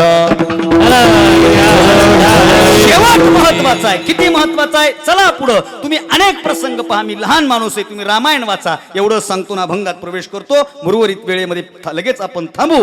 रामायणाचा प्रसंग आहे. प्रभू रामचंद्र वनवासाला गेले. 14 वर्षाचा वनवास प्रभू रामचंद्राला होता. प्रभू रामचंद्र वनवासाला गेले आणि वनवासाला गेल्याच्या नंतर सुवर्णकांतीच्या हरणाच्या पाठीमागे प्रभू रामचंद्र गेले. प्रभू रामचंद्र पाठीमागे गेल्याच्या नंतर रावण संन्यासाचं रूप घेऊन आला. रावणानं सीतेचं हरण केलं, सगळ्याला माहित असलेला विषय. रावण सीतेला घेऊन जात होता आणि रावण सीतेला घेऊन जात असताना त्याला एक पक्षी आडवा आला. त्या पक्षानं रावणासोबत युद्ध केलं. रावणाच्या ताकदीसमोर पक्षाचा निभाव लागला नाही. आता पक्षी धारातीर्थी पडला. लक्ष्मण भैया आणि राम प्रभू असे वनामध्ये फिरतायत आणि त्या वनामध्ये त्यांच्या कानावर आवाज येतो, जय श्रीराम जय श्रीराम जय श्रीराम. प्रभू रामचंद्र वनाच्या आवाजाच्या दिशेने गेले. मायबाप पाहिलं तर काय, जटायू धारातीर्थी पडलेला आहे. बरोबर आहे ना, जटायू धारातीर्थी पडलेला आहे. प्रभू रामचंद्र जटायूच्या जवळ गेले. या अवस्थेत जटायू जय श्रीराम म्हणतोय. पुढे ऐका, प्रभू रामचंद्र खाली बसले, जटायूला उचललं आणि जटायूला उचलून जटायूची मान स्वतःच्या मांडीवर ठेवली आणि प्रभू रामचंद्र जटायूच्या अशा त्या वेदनेमध्ये त्या जखमेवर असा हात फिरवतायत आणि जखमेवर हात फिरवत असताना प्रभू रामचंद्र विचारतात, जटायू काय झालं, कुठला शिकारी आला होता? आता जटायूनं घडलेली सगळी हकीकत सांगितली. प्रभू रामचंद्रांच्या डोळ्यात पाणी आहे दादा, लक्ष्मण भैयाच्या डोळ्यात पाणी आहे. आणि प्रभू रामचंद्र म्हणतायत, जटायू माझ्या पत्नीचं रक्षण करण्यासाठी तू स्वतःचा प्राणपणाला लावलास. अरे मी या जगाचा मालक आहे. मी काय करतो, मी तुला नवे पंख देतो, मी तुला नवं आयुष्य देतो. ते नवे पंख घे, नवं आयुष्य घे आणि या विहारामध्ये, या आकाशामध्ये मुक्त विहार कर, घे माझ्याकडून आयुष्य दान. आणि प्रभू रामचंद्राच्या समोर तो जटायू नावाचा पक्षी म्हणतोय, नाही देवा, मला तुझं आयुष्य नको, तुझे पंख नको, पंखामध्ये बळ नको. लक्ष्मण भैया म्हणतात, का तुम्हाला दादावर विश्वास नाही? नाही ओ लक्ष्मण भैया, नाही, मला नको नवं आयुष्य, मला नको नवे पंख. का नको? जटायूचं उत्तर मन लावून ऐका. जटायू म्हणतो, देवा तुम्ही मला पंख द्याल, तुम्ही मला आयुष्य द्याल, मी इथं विहार करेल. मी असाच विहार करत असताना काही वर्षांनी इथं पुन्हा एखादा शिकारी येईल, शिकाऱ्याच्या भात्यातून बाण निघेल फेकेल, निघालेला बाण माझ्या काळजामध्ये चिरेल, मी असाच धारातीर्थी पडलेला असेल. देवा मी आत्ताही मरणार आहे, मी तेव्हाही मरणार आहे, पण खरं सांगू का, तेव्हा मरत असताना माझ्या डोक्याखाली देवा तुझी मांडी नसेल आणि माझ्या नजरेसमोर तुझी मूर्ती नसेल, आणि तुझी मूर्ती डोळ्यासमोर असताना मरण येणं हेच माझ्या आयुष्याचं अंतिम ध्येय आहे. शेवटचा दिवस गोड भावा शेवटचा दिस, शेवटचा दिस, गोड भावा शेवटचा दिस. याच्यासाठी केला होता अट्टहास, केला होता अट्टहास, याच्यासाठी केला होता अट्टहास, याच्यासाठी केला होता अट्टहास. शेवटचा दिस गोड भावा, शेवटचा दिस गोड भावा, शेवटचा दिस गोड भावा, शेवटचा दिस गोड भावा, गोड भावा. अभंगाच्या पहिल्या चरणात तुकोबाराय म्हणतात, देवा याजसाठी केला होता अट्टहास. मी अट्टहासच याच्यासाठी केलाय. कशाचा अट्टहास केलाय? परमार्थाचा अट्टहास केलाय. कशाचा अट्टहास केलाय? नामचिंतनाचा अट्टहास केलाय. कशाचा अट्टहास केलाय? तुझ्या वारीचा अट्टहास केलाय. कशाचा अट्टहास केलाय? अरे संसाराची राख रांगोळी झाली, पण तुझ्याबद्दलचा भाव माझा कमी झाला नाही, याच्यासाठी अट्टहास केला. आणि त्याचं फलश्रुती काय? शेवटचा दिस गोड व्हावा, शेवटचा दिवस गोड व्हावा याच्यासाठी. आणि देवान मी मगाशी जे सांगितलं, देवा शेवट फक्त तुझ्यामुळंच गोड होऊ शकतो, म्हणून आता दुसरं जीवन नको. रामायणातल्या काही बारीक बारीक गोष्टी मी लई बारकाईनं वाचतो दादा, बारकाईनं मला आवडतं ते पाहायला. प्रभू रामचंद्राच्या रामायणामधला सगळ्यात वाईट माणूस कोण? हा, म्हणजे ज्याचं नाव बी घेऊ देत नाहीत लोक. अविनाश महाराज भारती, रावण ना. रावणाबद्दल कोणी चांगलं बोलतंय का? उगं मोकळं सांगा. रावणाबद्दल कोणी चांगलं बोलत नाही, कोणी चांगलं बोलत नाही. एकानं पुस्तक लिहिलं त्याच्यावर महाभारत झालं, आता काय सांगू. बरोबर आहे का नाही? रावणाबद्दल कोणी चांगलं बोलत नाही, पण रावण विद्वान आहे ना, रावण पंडित आहे, रावण महादेवाचा भक्त आहे. आणि रामायणामध्ये प्रभू रामचंद्र दादा सेतू ओलांडून जेव्हा लंकेत गेले, समुद्र ओलांडून सेतू बांधून लंकेत गेल्याच्या नंतर प्रभू रामचंद्राचं आणि रावणाचं युद्ध सुरू झालं बघा. आणि त्या युद्धामध्ये सगळे मरण पावत होते. आणि दुसऱ्या दिवशी रावण मरणार आहे बाबा, रावण मरणार आहे. त्याच्या आदल्या रात्री रावणाची एक पत्नी आहे, तिचं नाव शबास मंदोदरी. रावणाच्या पत्नीचा आणि मंदोदरीचा एक संवाद आहे, फार गोड संवाद आहे. मंदोदरी म्हणजे रावणाची पत्नी, आणि मंदोदरी ही जगातली एकमेव अशी स्त्री आहे जिनं नवऱ्याकडून कधीच अपेक्षा पाळल्या नाही. तिचं नाव आहे मंदोदरी. आणि मंदोदरी या वाक्याचा किंवा शब्दाचा अर्थ असा होतो की मंद उदरी इति मंदोदरी.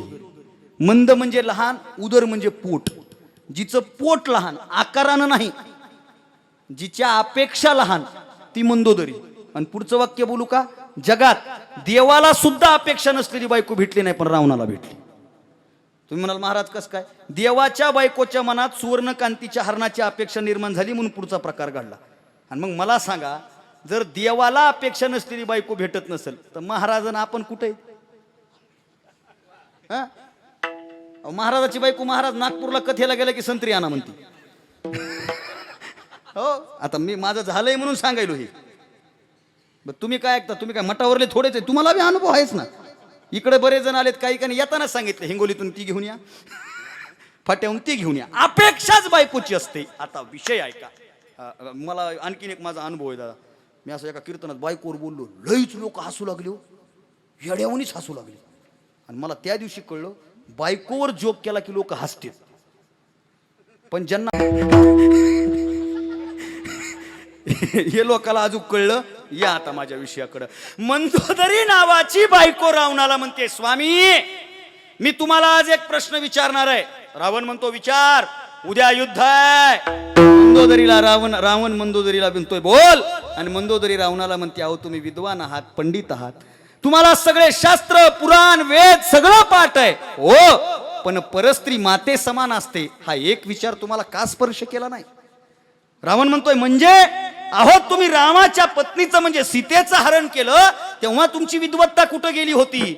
आणि रावणाचं उत्तर आहे, रावण म्हणतो मंदोदरी, जेव्हा मी सीतेचं हरण केलं ना तेव्हा मी कामाच्या क्रोधाच्या वासनेच्या आहारी गेलो होतो. आणि काम क्रोधाच्या आहारी गेलेला माणूस विद्वान असला ना तरी त्याचं अधपतन झाल्याशिवाय राहत नाही. हे रावणाच्या या भूमिकेतून कळतं. रावण म्हणतो मी वासनेच्या आहारी गेलो होतो. मंदोदरी म्हणते म्हणजे तुम्हाला मान्य आहे चुकलं? हो, मग द्या ना सीता परत. कशाला हा नरसंहार लावलाय? रोज घरातला कुळातला एक माणूस जातोय, त्याच्यापेक्षा सीता द्या ना परत. आणि मायबाप माझ्या विषयामध्ये इथं उत्तर आहे बर का. रावण म्हणतो मंदोदरी तू म्हणतेस ते मला पटतंय, पण खरं सांगू का तुला, आपल्या कुळाचा उद्धार व्हायला चालू आहे. बिभीषण येडा होता, तिकडल्या पार्टीत गेला का, त्याला देवाची संगत लाभली. पण आपलं भाग्य एवढं आहे, आपण किती जरी प्रयत्न केला असता तर देव आपल्या लंकेत आले नसते. माझी चूक घडली, पण याचं निमित्त असं झालं, देव लंकेत आले. आणि मंदोदरी उद्या मी जाईल, उद्या मी मरेल, मला आनंद वाटतोय. मंदोदरी म्हणली म्हणजे? अगं आपण राक्षस कुळाची माणसं, आपलं युद्ध पुन्हा कधी ना कधी भविष्यात होईल, पण तेव्हा मरत असताना लागणारा बाण हा आपल्याला प्रभू रामचंद्राचा नसणार आहे. उद्या मात्र माझं आयुष्य, माझा शेवट हा प्रभू रामचंद्राच्या बाणाने होणार आहे. याच्यासाठी तर हा सगळा अट्टहास केलेला आहे, याजसाठी केला होता अट्टहास. शेवटचा दिस गोड व्हावा. मग अशी एक वाक्य बोललो आणि बोलता बोलता पुढे गेलो. या अभंगामध्ये तुकोबऱ्यांनी मुद्दामून 2 काळ वापरलेत बरं का बाबा, 2च काळ आहेत. आणि काळाचा विचार केला, माझ्यापेक्षा विद्वान माणसं आहेत मंगेश बुवा, 3 काळाचं गणित मांडलंय पोरांनो. माझ्याकडे बघा, 3 काळाचं गणित मांडलंय. भूतकाळ, वर्तमान काळ, भविष्यकाळ. त्याला इंग्रजीमध्ये पास्ट, प्रेझेंट, फ्युचर म्हणतात. मग त्याच्यानंतर 12 प्रकार केलेत. परफेक्ट, प्रेझेंट टेन्स, पुन्हा त्याच्यामध्ये उपप्रकार आहेत. Perfect, imperfect, present tense, perfect, imperfect, past tense, असे 12 प्रकार पुढे झालेत त्याचे. पण मूळ काळ 3 आहेत. कुठला काळ? भूतकाळ, वर्तमान काळ आणि भविष्यकाळ. मग संतांनी तर 2च काळ वापरलेत, 2च काळ आहेत. भूतकाळ आहे, वर्तमान काळ आहे. भविष्यकाळ कसं काय वापरला नाही? त्याचं एक कारण आहे, पुन्हा पुढं सांगतो. 3 काळातले 4 गणित लक्षात ठेवा. लहान आहे मी, पण थोडं वाचलंय तेवढं सांगतो. 3 काळातले 4 गणित लक्षात ठेवा. ह्यो बाबा आहे ना मधला, बाबा म्हणजे कोण? पांडुरंग परमात्मा. देव नावाचा जो बाबा आहे त्याला काळ नाही. देवाला काळ, देव कालही होता, देव आजही आहे, देव उद्या. हनुमान जयंतीला आपण हनुमान जयंती मोठा साजरा करतो. याचा अर्थ आदल्या दिवशी हनुमंतराय नसतात का आणि दुसऱ्या दिवशी नसणार आहेत का? ते अनादी अनंत आहेत. हा, आता काही लोक देवाला मानतात नाही म्हणतात, आपण त्याच्या नादाला लागत नाही. आणि मला एकच वाटतं बुवा, हे वाक्य जाणकारांना कळेल, जबाबदारपूर्वक ऐका. आपल्या मान्या न मानण्यावर ज्याला फरक पडतो ना तो देव असू शकत नाही. तुमच्या माझ्या मान्या न मानण्यावर त्याला काहीच फरक पडत, कारण तो निर्माता आहे, तो निर्मिक आहे. चला पुढं. देवाला काळ नाही. नीट ऐका, देवाला काळ नाही. मूर्ख माणसाला एक काळ आहे. मूर्खाला एकच काळ असतो बाबा. मूर्ख माणूस ओळखायचा कसा? एकाच काळात जगतो. कसा जगतो? एक तर भूतकाळातल्या गप्पा हाणतो, नाही तर भविष्यातले दिवा स्वप्न.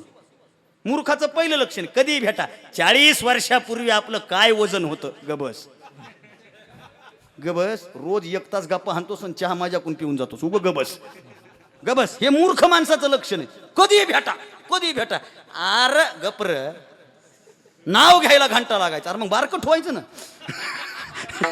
काहीतरी का पाहतात लोक आपलं. हो, एक तर भूतकाळात रमत असतो, नाही तर भविष्य काळात. पुढच्या 15 वर्षात फक्त आपली हवा असेल. अरे 20 वर्ष झालं हेच म्हणायला असेल, पुढं काय हवा आहे तुझी? तू तर म्हणाय नाही. मूर्ख माणूस एकतर भूतकाळात जगतो, नाहीतर भविष्य काळात जगतो. ऐका आता, देवाला काळ नाही, मूर्खाला एक काळ, सर्वसामान्य माणसाला 3 काळ. 3 काळ म्हणजे भूतकाळात केलेल्या चुका वर्तमान काळात सुधरून भविष्यकाळ सदृढ करणं, हे सामान्य माणसाचं लक्षण आहे. 3 गोष्टी. देवाला काळ नाही, मूर्खाला एक काळ, सर्वसामान्याला 3 काळ. आणि बाबा पुढचं बोलू का? संतांना फक्त 2 काळ. 2 काळ. संतांना भूतकाळ आहे, संतांना वर्तमान काळ आहे, पण संतांना भविष्य काळ, संतांना भविष्य काळ नाही. मला एक जण म्हणला संतांना भविष्य काळ नाही तर मग तुझ्या भविष्याचं काय? हो, लोक लई डोकं लावतात. बाबा मी खरं सांगू का, मी कॉलेज करत करत करायला लागलो ना, आमचाच एक पाहुणा मला, काय भजनाच्या नादाला लागले रे हे, हो गे आपलं दोहत्र गायला काय, त्याच्यात काय करिअर आहे का काय. आणि माऊलीनं एवढी कृपा केली, 4 वर्ष झालं अख्ख्या महाराष्ट्राला तारीख देतोय, त्या पाहुण्याला तारीखच देत नाही. त्याचा फोन आला की म्हणतोय मायासारख्या बिघडलेल्याची तारीख घेऊन काय करता. आणि त्याचा आलं की तिने हाताने लिहितोय, कुठलं बी गाव टाकतोय लांबलं, पण देत असंच आहे मायबाप. आता पुढचं वाक्य आहे का, संतांमुळं भविष्य आर्थिक दृष्ट्या जरी कमजोर दिसत असलं तरी वारकरी संप्रदायात आल्याच्या नंतर उद्धाराच्या अनुषंगानं भविष्य उज्ज्वलच आहे, यामध्ये त्रिकालावादित म्हणजे संशयच नाही. चला पुढं या इकडं. संतांना 2 काळ आहेत. तुम्ही म्हणाल महाराज कसं काय, संतांना भूतकाळ आहे, संतांना वर्तमान काळ आहे, संतांना भविष्य काळ नाही.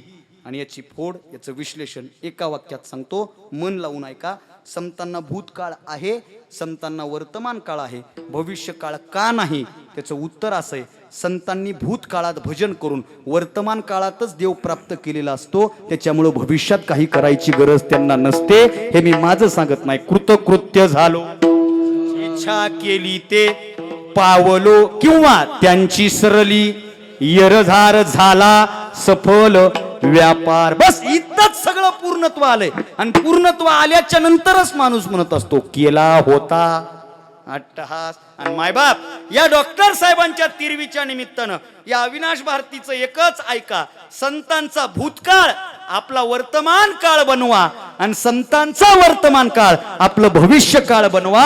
तुम्ही म्हणाल महाराज कस काय, संतांनी भूतकाळात भजन केलं, आपण वर्तमान काळात भजन करू. संतांनी वर्तमानात देव प्राप्त केलाय, आपण कमीत कमी भविष्यात तरी देव प्राप्त करू. या 2 गोष्टी कळाल्या की मग माणूस मनानं भजनाकडे वळल्याशिवाय राहत नाही. विठोबा हरे रबार कुमाये, हे रबार कुमाये, रबार कुमाये,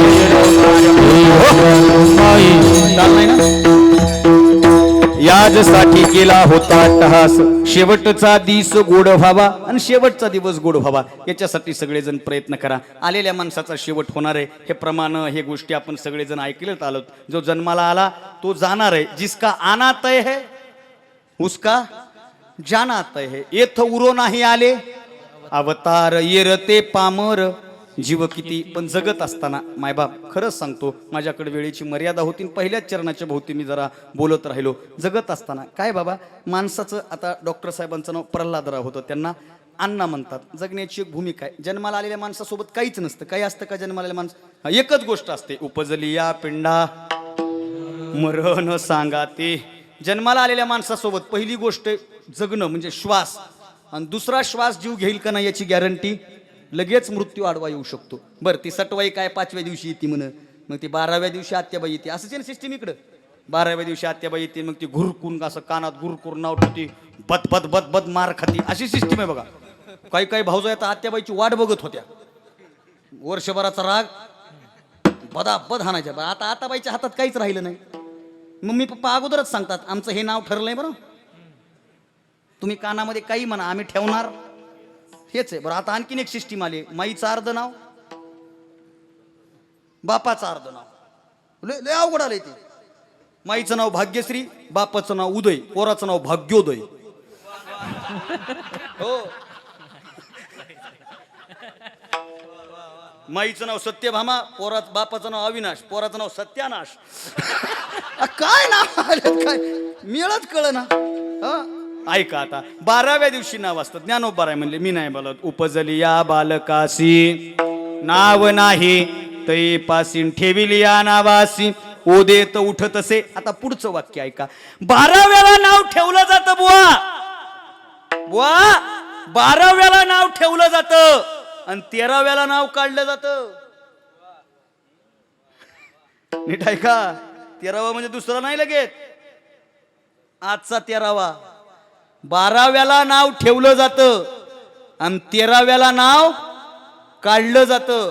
आणि देवाकडे एकच प्रार्थना करा की 12व्याला ठेवलेल्या नावाला 13व्याला कुणी नाव नाही ठेवलं पाहिजे. हे ज्याला समीकरण जमलं ना त्याचं आयुष्य सफल झालं. आणि मग त्या माणसाची भूमिका अभंगाचं दुसरं चरण.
झाला, केलेला प्रण पूर्ण झाला आणि ते पूर्ण झाल्यामुळं आता निश्चिंतीने पावलो विसावा, खुंटलिया धावा तृष्णेच्या.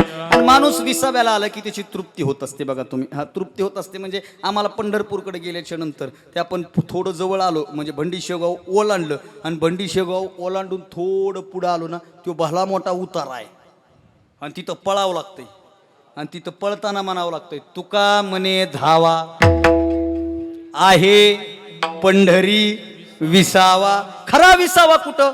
पंढरपुरात. आता वाक्य फक्त एक एक वागतो, नीट ऐका.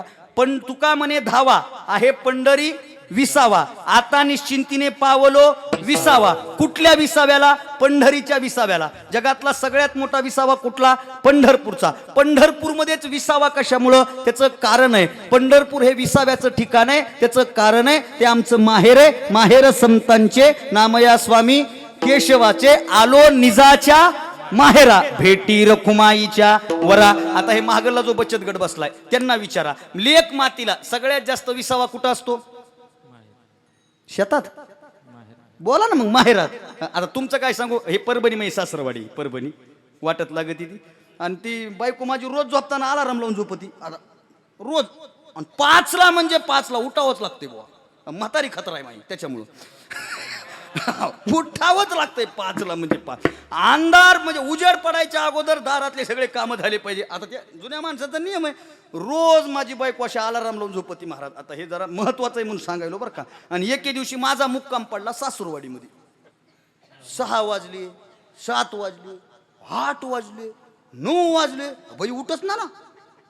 तिला म्हणलं उठण्या, घाटनांदूरला तर लय लवकर उठतीस. ती म्हणली इथं मही मालकीन कोण आहे?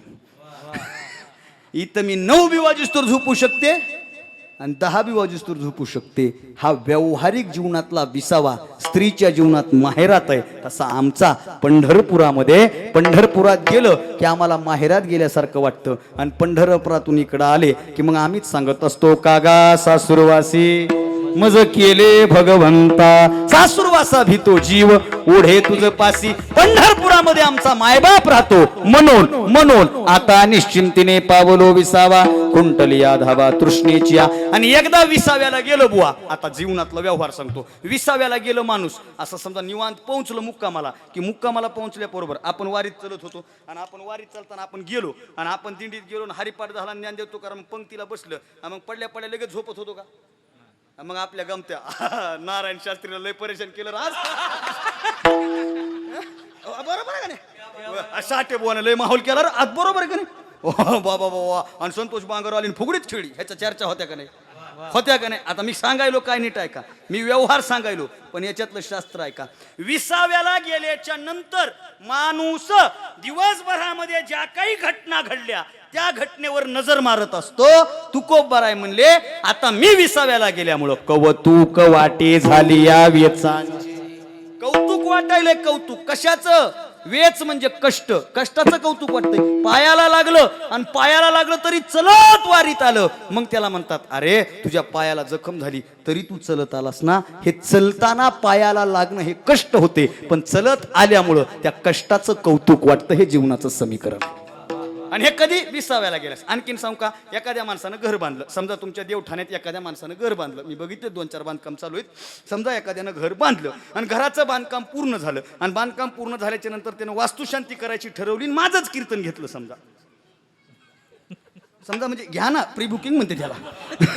समजा वास्तुशांतीचं कीर्तन घेतलं, मी आलो समजा, मी आलो आणि असं कीर्तनामध्ये असं बंगल्याकडे गेलो, विठ्ठला ऐका ना, असं बंगल्यात गेलो, मला बंगला आवडला. मी म्हणलो वाह काय बंगला आहे बुवा, अरे 1 नंबर बंगला बांधला. लगेच ते माणूस काय म्हणते माहिती का, महाराज आज बंगला दिसायला लोकांनी 20 वर्षापूर्वी पावसामध्ये पत्र गळायचे, आम्ही कपाट असं असं बसून कॉटवर बसून रात्र काढायची. कॉटच्या खालून पाणी जायचं, नवरा बायकून 2 लेकरं असे धरून बसायचं. आता हाय बंगल्यात, पण आठवण कशाची काढायली? गळणाऱ्या पत्राची. कीर्तन झालं, जेवाय बसलो, असाच भाजीचा वास येऊ लागला. जेवाय बसलो आणि जेवाय बसल्यास म्हणलं वा काय स्वयंपाक झालाय. लगेच ते मला म्हणलं, महाराज आज पंचपक्वान दिसायलंय. 30 वर्षापूर्वी गिरणीत खाली पडलेलं पीठ आणत होतो आणि खात होतो. विनोद सगळा बाजूला ठेवा, एकच वाक्य लक्षात ठेवा, आयुष्यातल्या खऱ्या विसाव्याला गेलं ना, वेचलेल्या कष्टाचं माणसाला कौतुक वाटतं. जीवनामध्ये खरा विसावा आला की परमार्थात ज्या ज्या अडचणी आल्या, कोणत्या अडचणी आल्या, अरे जवळचेच म्हणत होते त्या महाराजाला काही कळत नाही. जवळचेच म्हणत होते ते तसलं नाही र, जवळचेच म्हणत होते. त्याच्या संस्थेत काय मजा आहे रे, जवळचेच म्हणत होते. त्याला लांबच किंमत आहे. ह्या कित्येक अडचणी जीवनात आल्या, पण देवानं, बाबा एक वाक्य सांग का, जगानं, घरानं, भाऊकीनं, गावकीनं सगळ्यांनी दूर केलं तरी जमतंय. देवानं जवळ केलं ना, त्या माणसाला काहीच कमी पडत नाही. कौतुक वाटे झाली या वेचांचे. आणि आज कैलासवासी प्रल्हादराव राघोजी भोयर हे आता इथून प्रवास करत असताना त्यांना कौतुक वाटत असेल. 3 मुलं आहेत, उच्च शिक्षित आहेत. एक वाक्य बोलू का बाबा, हे उच्च शिक्षित असताना ते संस्कृतीला धरून आहेत, हे माझ्यासाठी लय महत्वाचं आहे. नाही तर सध्या असं झालंय, शिकले तेवढे फुकले, खाली टमाटे वरी बटाटे समजायचं हे चांगलं शिकलेलं आहे. कोथिंबिरीच्या वरून कद्दू टाकला, अरे हे एखाद्या कॉलेजला प्राध्यापकच आहे म्हणायचं. अवघड होऊन बसले. शिकले तेवढे उगच म्हणत नाहीत लोक, पण हे शिक्षण घेत मेडिकल फील्डमध्ये काम करत असताना सुद्धा संस्कृतीशी नाळ, बापाशी नाळ जोडून आहेत. त्यांनी सांगितलं, आमच्या बापाचं आयुष्य असं गेलं, आमच्या अण्णांनी आयुष्यभर सेवा केली, त्यांनी एक संकल्प मांडला. तुमचं या संकल्पना मी जेव्हा सांगेल ना, तुमच्या अंतर्मनातली तुम्हाला तर माहिती आहे, पण तुमचा बाप जिथून कुठून ऐकत असेल ना, त्या बापाला सुद्धा मग पुढचं कौतुक वाटेल. कारण त्यांनी सांगितलं, यांची इच्छा होती देवठाण्यामध्ये छत्रपती शिवरायांचा अश्वारूढ पुतळा असावा. हो, माझ्यासाठी लय आनंदाची गोष्ट आहे. देवठाण्यामध्ये शिवाजी महाराजांचा अश्वारूढ पुतळा असावा. तो पुतळा निर्माण करण्यासाठी सगळे प्रयत्न, त्यांनी सांगितलं मी काही करेल, मी माझी तयारी दाखवतो. आणि त्या 3 मुलांनी मग मला आल्या आल्या सांगितलं, बाबा त्या पुतळ्याचं काम लवकर व्हावं, शिवजयंतीपर्यंत त्या पुतळ्याचं काम व्हावं. महाराज, आम्ही आमच्या परिवाराच्या वतीनं, आमच्या अण्णांच्या स्मरणार्थ त्या शिवरायांच्या स्मारकासाठी 51,000 रुपये देऊ, हे त्या लोकांनी माझ्याजवळ सांगितलं. काय गरज आहे स्मारक करायची? स्मारक प्रेरणा देतात बुवा, स्मारक प्रेरणा देतात. उगाच स्मारक होत नाहीत, कोणाचेही स्मारक होत नाहीत. आणि शिवाजी महाराजांचं स्मारक होतंय. मी वारकरीन माणूस असल्यामुळे मला अभिमान आहे. का? शिवाजी महाराज नसते तर कायचं कीर्तन असतं? शिवाजी महाराज असते तर नसते तर कीर्तन झालं असतं का? मला बी म्हणावं लागत असतं, हुजूर आज थोड़ा देवठाना जाने का है, जो कुछ टोल है वो ले लो मगर जाने दो. अवघड झालं असतं स्पष्ट बोलणारा. आणि का स्मारक शिवरायांचं? त्याचं कारण आहे, या गावकऱ्यांना सांगणं आहे, तुम्ही आज अण्णांना इथं श्रद्धांजली व्हायला आलात ना, मी तुमचा भाऊ म्हणून, तुमचा मुलगा म्हणून सांगतो, 1 वर्षामध्ये इथं स्मारक उभं करा आणि पुढच्या वर्षीचं अण्णाचं श्राद्ध त्या स्मारकाच्या समोरच होऊ द्या. गावासाठी बी आनंदाची गोष्ट आहे ती. अरे शिवाजी महाराज हे जगातले एकमेव माणूस आहेत मंगेश दादा, शिवाजी महाराज जिवंत असताना त्यांचं स्मारक झालंय. हे शिवरायांचं वैशिष्ट्य.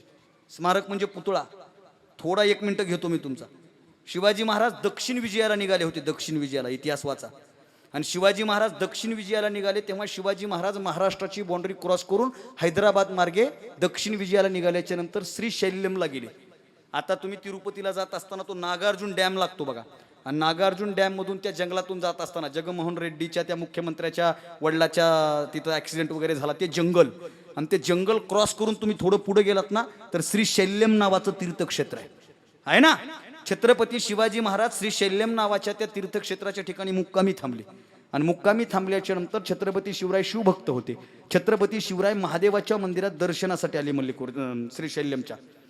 आणि दर्शनासाठी आल्याच्या नंतर त्यांनी दर्शन केलं. माझ्याकडे बघा, दर्शन केलं आणि दर्शन करून असं बाहेर पडले तर त्या मंदिराच्या समोर घाटाचं बांधकाम चालू होतं आणि ते अर्धच राहिलं होतं. ते बांधकाम पूर्ण झालं नव्हतं. महाराजांनी विचारलं, हे बांधकाम अर्ध कसं काय? त्यांनी सांगितलं, आर्थिक तरतूद नाही. महाराजांनी कारागिरांना बोलवलं आणि स्वतः तिथं आर्थिक पुरवठा केला आणि त्या घाटाचं बांधकाम करायला लावलं. महाराज, महाराष्ट्राचे महाराज तिकडं जाऊन तिकडलं बांधकाम करायला. आता तसं झालं असतं का? आताचे सरळ म्हणले असते, अरे ते आपल्या मतदारसंघात येत नाही रे. मग ती आपल्या मतदारसंघातच येत नाही तर मग वेळ घालवण्यात काही अर्थच. महाराजांनी ते बांधलं. 10 दिवस महाराज मुक्कामाला होते. ऐका बाबा, शिवाजी महाराज श्रीशैल्यमला बरेच दिवस 10 दिवस मुक्कामाला होते. आणि शिवाजी महाराज निघत असताना आदल्या रात्री संध्याकाळी धूप आरतीच्या वेळेला महाराज पुन्हा मंदिरात आले. दादा मंदिरात आले, दर्शन केलं आणि प्रदक्षिणा करण्यासाठी मंदिराच्या बाहेर आले आणि महाराजांनी मंदिराच्या कळसाकडे पाहिलं, शिखराकडे पाहिलं आणि शिखराकडे पाहिल्याच्या नंतर प्रत्येक शिखराला 4 गोपूर असतात. 4 गोपूर, एक समोरचा, मागचा, उजवा, डावा, असे 4 गोपूर असतात. महाराजांनी त्या गोपुराकडे बघितलं आणि गोपूर पाहत असताना महाराजांच्या लक्षात आलं की याच्यातलं 4थं गोपूर अर्धवट राहिले. महाराजांनी पुन्हा कारागिरांना बोलवलं आणि कारागिरांना सांगितलं, अरे हे 4थं गोपूर का राहिले? त्यांनी परत सांगितलं आर्थिक गोष्टी. महाराजांनी पुन्हा तिथं सोन्या नाण्याच्या मोहरा दिल्या. त्या मिस्त्री लोकांनी, आताच्या भाषेत त्या मिस्त्री लोकांनी ते 4थं गोपूर बांधलं. बाबा गोपुराचं बांधकाम झालं. महाराज महाराष्ट्रात निघून आले आणि ते मिस्त्री लोक एके दिवशी असे गप्पा मारत बसले होते आणि त्यातला एक जण म्हणला, अरे काय कुठला महाराष्ट्रातला राजा, तो राजा आपल्या इथं येतो. अनेक राजे आले, अनेक लोक आले, अनेकांनी दर्शन केलं, अनेकांनी घाट पाहिला, अनेकांनी गोपूर पाहिलं, पण कुणाच्याच मनात आलं नाही. पण महाराष्ट्रातला हा महान राजा इथं येतो, तो राजा घाटाकडे बघतो, घाट बांधून घेतो, तो राजा येतो, गोपुराचं बांधकाम करतो. खरंच त्या राजाच्या आईनं त्याच्यावर फार चांगले संस्कार केलेत, असा राजा जगामध्ये दुसरा होणे नाही. बघता बघता चर्चा झाली आणि ते मिस्त्री लोक म्हणले, अरे पण त्या राजाला आपण काहीतरी दिलं पाहिजे, त्याने एवढं गोष्टी दिल्या ना आपल्याला, आपण दिलं पाहिजे. मिस्त्री लोक म्हणले, आपण गरीब माणसं, राजाला आपण काय देणार आहेत, राजाला कशाची कमी आहे? आणि बोलता बोलता एक मिस्त्री म्हणला, ऐका आपण एक काम करू, जे 4थं गोपूर महाराजांनी बांधलंय ना, त्याच गोपुरामध्ये त्याच राजाची आठवण म्हणून त्या गोपुरामध्ये जर त्याच राजाचा पुतळा आपण बसवला तर शिवाजी महाराज जिवंत असताना त्यांचं पहिलं स्मारक त्या श्रीशैल्यम नावाच्या राज्यात झालं, तिथं झालं. महाराज जिवंत असताना मारुतीचं मंदिर आहे इथं, शिवाजी महाराजांचा इथं मूर्ती बसणार आहे. दादा, धारवाड नावाचा तालुका आहे, धारवाड नावाचा तालुका कर्नाटकात. आणि त्या धारवाड नावाच्या तालुक्यामध्ये मल्लम्मा देसाई नावाची एक, आता माझा इतिहासाचा अभ्यासच आहे, मल्लम्मा देसाई नावाची एक स्त्री होऊन गेली. ती विरोधकांची होती. पण शिवाजी महाराजांवर राग म्हणजे द्वेष निर्माण झाला तिच्या मनामध्ये. पण शिवाजी राजांच्या जेव्हा मावळ्यानं तिला बंदिस्त केलं आणि तिच्या समोर उभं केलं, तेव्हा तिच्या पोटुशी असलेलं बाळ म्हणजे मिठीमध्ये असलेलं बाळ त्या स्त्रीनं घेतलं आणि शिवाजी महाराजाच्या मांडीवर ठेवलं. आणि शिवाजी महाराजांना ती स्त्री म्हणते, तुमची दुश्मनी माझ्यासोबत आहे, लेकराचा याच्यात दोष नाही. शिवाजी महाराजांनी त्या लेकराकडे पाहिलं आणि शिवाजी महाराजांचा करुण भाव जागा झाला. आणि शिवाजी महाराज म्हणले, ताई, हा आजपासून माझा भाचा आहे आणि या भाच्याच्या दूध पाण्यासाठी मी तुला इतकी जमीन बक्षीस म्हणून देतो, तुला ही जमीन तुला तुझ्या नावावर देतो, ती जमीन तू राख आणि याच्या दुधाची सोय म्हणून. ती परस्त्री विचार करते, ज्या राजाकडे मी दुश्मन म्हणून बघत होते, तो राजा माझ्या पोटच्या गोळ्याला स्वतःचा भाचा म्हणतो, मला बहीण मानतो, माझा सन्मान करतो. ती स्त्री परत गेली आणि धारवाड तालुक्यातल्या मारुतीच्या मंदिरात, दादा मारुतीचं मंदिर आहे म्हणून सांगतोय, मारुतीच्या मंदिरामध्ये शिवाजी महाराजांचं एक चित्र कोरलेलं आहे. आणि ते चित्र असं आहे, शिवाजी महाराज सिंहासनावर बसलेले आहेत, शिवाजी महाराजांच्या मांडीवर बाळ आहे, शिवाजी महाराज त्या बाळाकडे पाहतायत आणि त्या बाळाची आई महाराजांसमोर हात जोडून उभी आहे. या प्रसंगाची आठवण म्हणून शिवाजी महाराज जिवंत असताना शिवाजी महाराजाचं दुसरं स्मारक मारुतीच्या मंदिरात आहे. आता स्मारकावर बोलत बसलो तर रात्र जाईल. आपल्याही गावामध्ये छत्रपती शिवरायांचं ते स्मारक उभ्या दिमागात इथं उभं राहावं हा आशावाद या निमित्तानं निर्माण करतो. खरं तर माणसाचं जाणं असतं. आणि दादा, काय योगायोग आहे आशिष दादा, तुझं पुण्य आहे, खरंच तुमचं पुण्य आहे. आपल्या भागात एक पद्धत आहे, महाराष्ट्राच्या संस्कृतीत पद्धत आहे, नाव चालवायची. शिवाजी महाराजांच्या मोठ्या भावाचं नाव संभाजी होतं, म्हणून शिवाजी महाराजांनी मुलाचं नाव संभाजी ठेवलं. थोरले संभाजी, धाकले संभाजी, शाहू संभाजी, शाहू संभाजी. आणि शिवाजी महाराजांचे आत्ताचे 14वे वंशज म्हणजे छत्रपती संभाजी महाराज, त्यांचं नाव हे परंपरेनं चालत आलेलं आहे. आणि दादा, प्रल्हादराव डॉक्टर अण्णांचं निधन झालं आणि यांचं पुण्य फळलं. 8व्याच दिवशी आशिषला मुलगा झाला. म्हणजे ह्या देवाचा कौल आहे की अण्णा तुमच्यातून गेले नाहीत, तुमच्या मुलाच्या निमित्तानं ते पुन्हा तुमच्या कुटुंबामध्ये आलेत. आणि असंच असतं ना हो. ऍडमिट जर पोरगी केली ना दवाखान्यात, ह्या महिलांना कळेल, माय मावल्यांना कळेल, पोरगी जर ऍडमिट केली आणि मॅटर्निटी होम मध्ये नेली आणि डॉक्टर जर म्हणले 8 तासात डिलिव्हरी होईल, तर मग ते 8 तास झाले, 12 तास झाले, 14 तास झाले, 16 तास झाले ना, ह्या म्हाताऱ्या अशा कोपऱ्यात जाऊन डोळे मिटतात. आणि डोळे मिटून मग ते काय योगायोग डिलिव्हरी होती. मी एका म्हाताऱ्याला म्हणतो, काय म्हणलीस? काही नाही बाबा, पोरग झालं तर सासऱ्याचं नाव ठेवते आणि पोरगी झाली तर सासूचं नाव ठेवते आणि जी सेवा राहिली ना ते ह्या निमित्तानं पूर्ण करते, ह्या निमित्तानं पूर्ण करते हा भाव आहे आणि तो भाव तुमच्या घरामध्ये या ठिकाणी निर्माण झालेला आहे. खऱ्या अर्थानं त्यांना तुम्ही वारकरी संप्रदायाचे संस्कार देऊन, ऐका, तुम्ही त्यांना संस्कार देऊन खरं तर तुमचा आज्जा गेलाय. आज्जा हा नातवाच्या जीवनातला पहिला मित्र असतो, बरोबर आहे का नाही? आज नातवाच्या जीवनातला पहिला मित्र आज्जा असतो आणि आज्याच्या जीवनातला शेवटचा मित्र नातू असतो. तुमचं नातं मी जवळून तुमच्या हिंगोलीच्या मी काल्याच्या कीर्तनाला आलो तेव्हा बघितलं होतं. ते नातं तुम्ही आता मुलाच्या निमित्तानं पुढे घेऊन जावं या आशावादासह बाप गेलाय, बापाचं स्मरण दिन आहे. 3 सुपुत्र आहेत, एक मुलगी आहे, बरोबर आहे ना? 3 मुलं आणि एक मुलगी. त्यामध्ये श्री मारुती राघोजी भोयर भाऊ, ज्ञानबा राघोजी भोयर भाऊ, श्री यादव प्रल्हादराव भोयर मुलगा, श्री माधव प्रल्हादराव भोयर मुलगा, केशव प्रल्हादराव भोयर मुलगा आणि कल्पना कविता ताई, असे 3 मुलं एक मुलगी असा यांचा कुटुंब आहे. या लेकरांना या दुःखातून सावरण्याची ताकद मिळावी. आणि पुढचं वाक्य सांगतो, आता रडायचं नाही, रडू येणार आहे मला माहिती आहे. या भोयर कुटुंबामध्ये, या देवठाण्यामध्ये जेव्हा जेव्हा उत्सव होईल तेव्हा तेव्हा तुम्हाला तुमच्या बापाची आठवण येईल. दिवाळी येईल, बापाची आठवण येईल. घरामध्ये मोठं कार्य असेल, बापाची आठवण येईल. घरामध्ये मोठं संकट येईल, बापाची लय मोठी ताकद आहे बाबा. दारामध्ये बापाचा निस्ता चप्पल जरी असला ना तरी त्या घराकडे कोणाची वाईट नजर टाकण्याची हिंमत होत नाही. बाप गेला देहरूपानं. लहान तोंडी मोठा घास घेऊन एकच विनंती करतो, रडत बसण्यापेक्षा आपल्या बापाचा संस्कार पुढच्या पिढीला देणं ही खऱ्या अर्थानं त्यांना श्रद्धांजली असेल ती तुम्ही द्यावी. बाप किती मोठा असतो मी महाराष्ट्रभर सांगत फिरतोय. दादा, मी कीर्तनच बापामुळं करतोय. मी बापावर बोलत बसलो तर रात्र जाईल, पण मी एमफिलचा थेसिस केला बापाचं स्मरण आहे म्हणून 4 ओळी ठेवतो आणि वाणीला पूर्ण विराम देतो की बैलावानी राबणारा बाप गाईवाणी होता. बैलावानी राबणारा बाप गाईवाणी होता. भरत दौंडकर नावाचे कवी आहेत, मी त्यांच्यावर एमफिल केलं आणि त्यांची ही कविता आहे. बैलावानी राबणारा बाप गाईवाणी होता, हात त्याचा खरबुडा पण माईवाणी होता. बैलावाणी राबणारा बाप गाईवाणी होता, हात त्याचा खरबुडा पण माईवाणी होता. किती सुवासिक होते त्याच्या घामाचे अत्तर, किती सुवासिक होते त्याच्या घामाचे अत्तर, अनवानी पायांनी दिले काट्यांना उत्तर.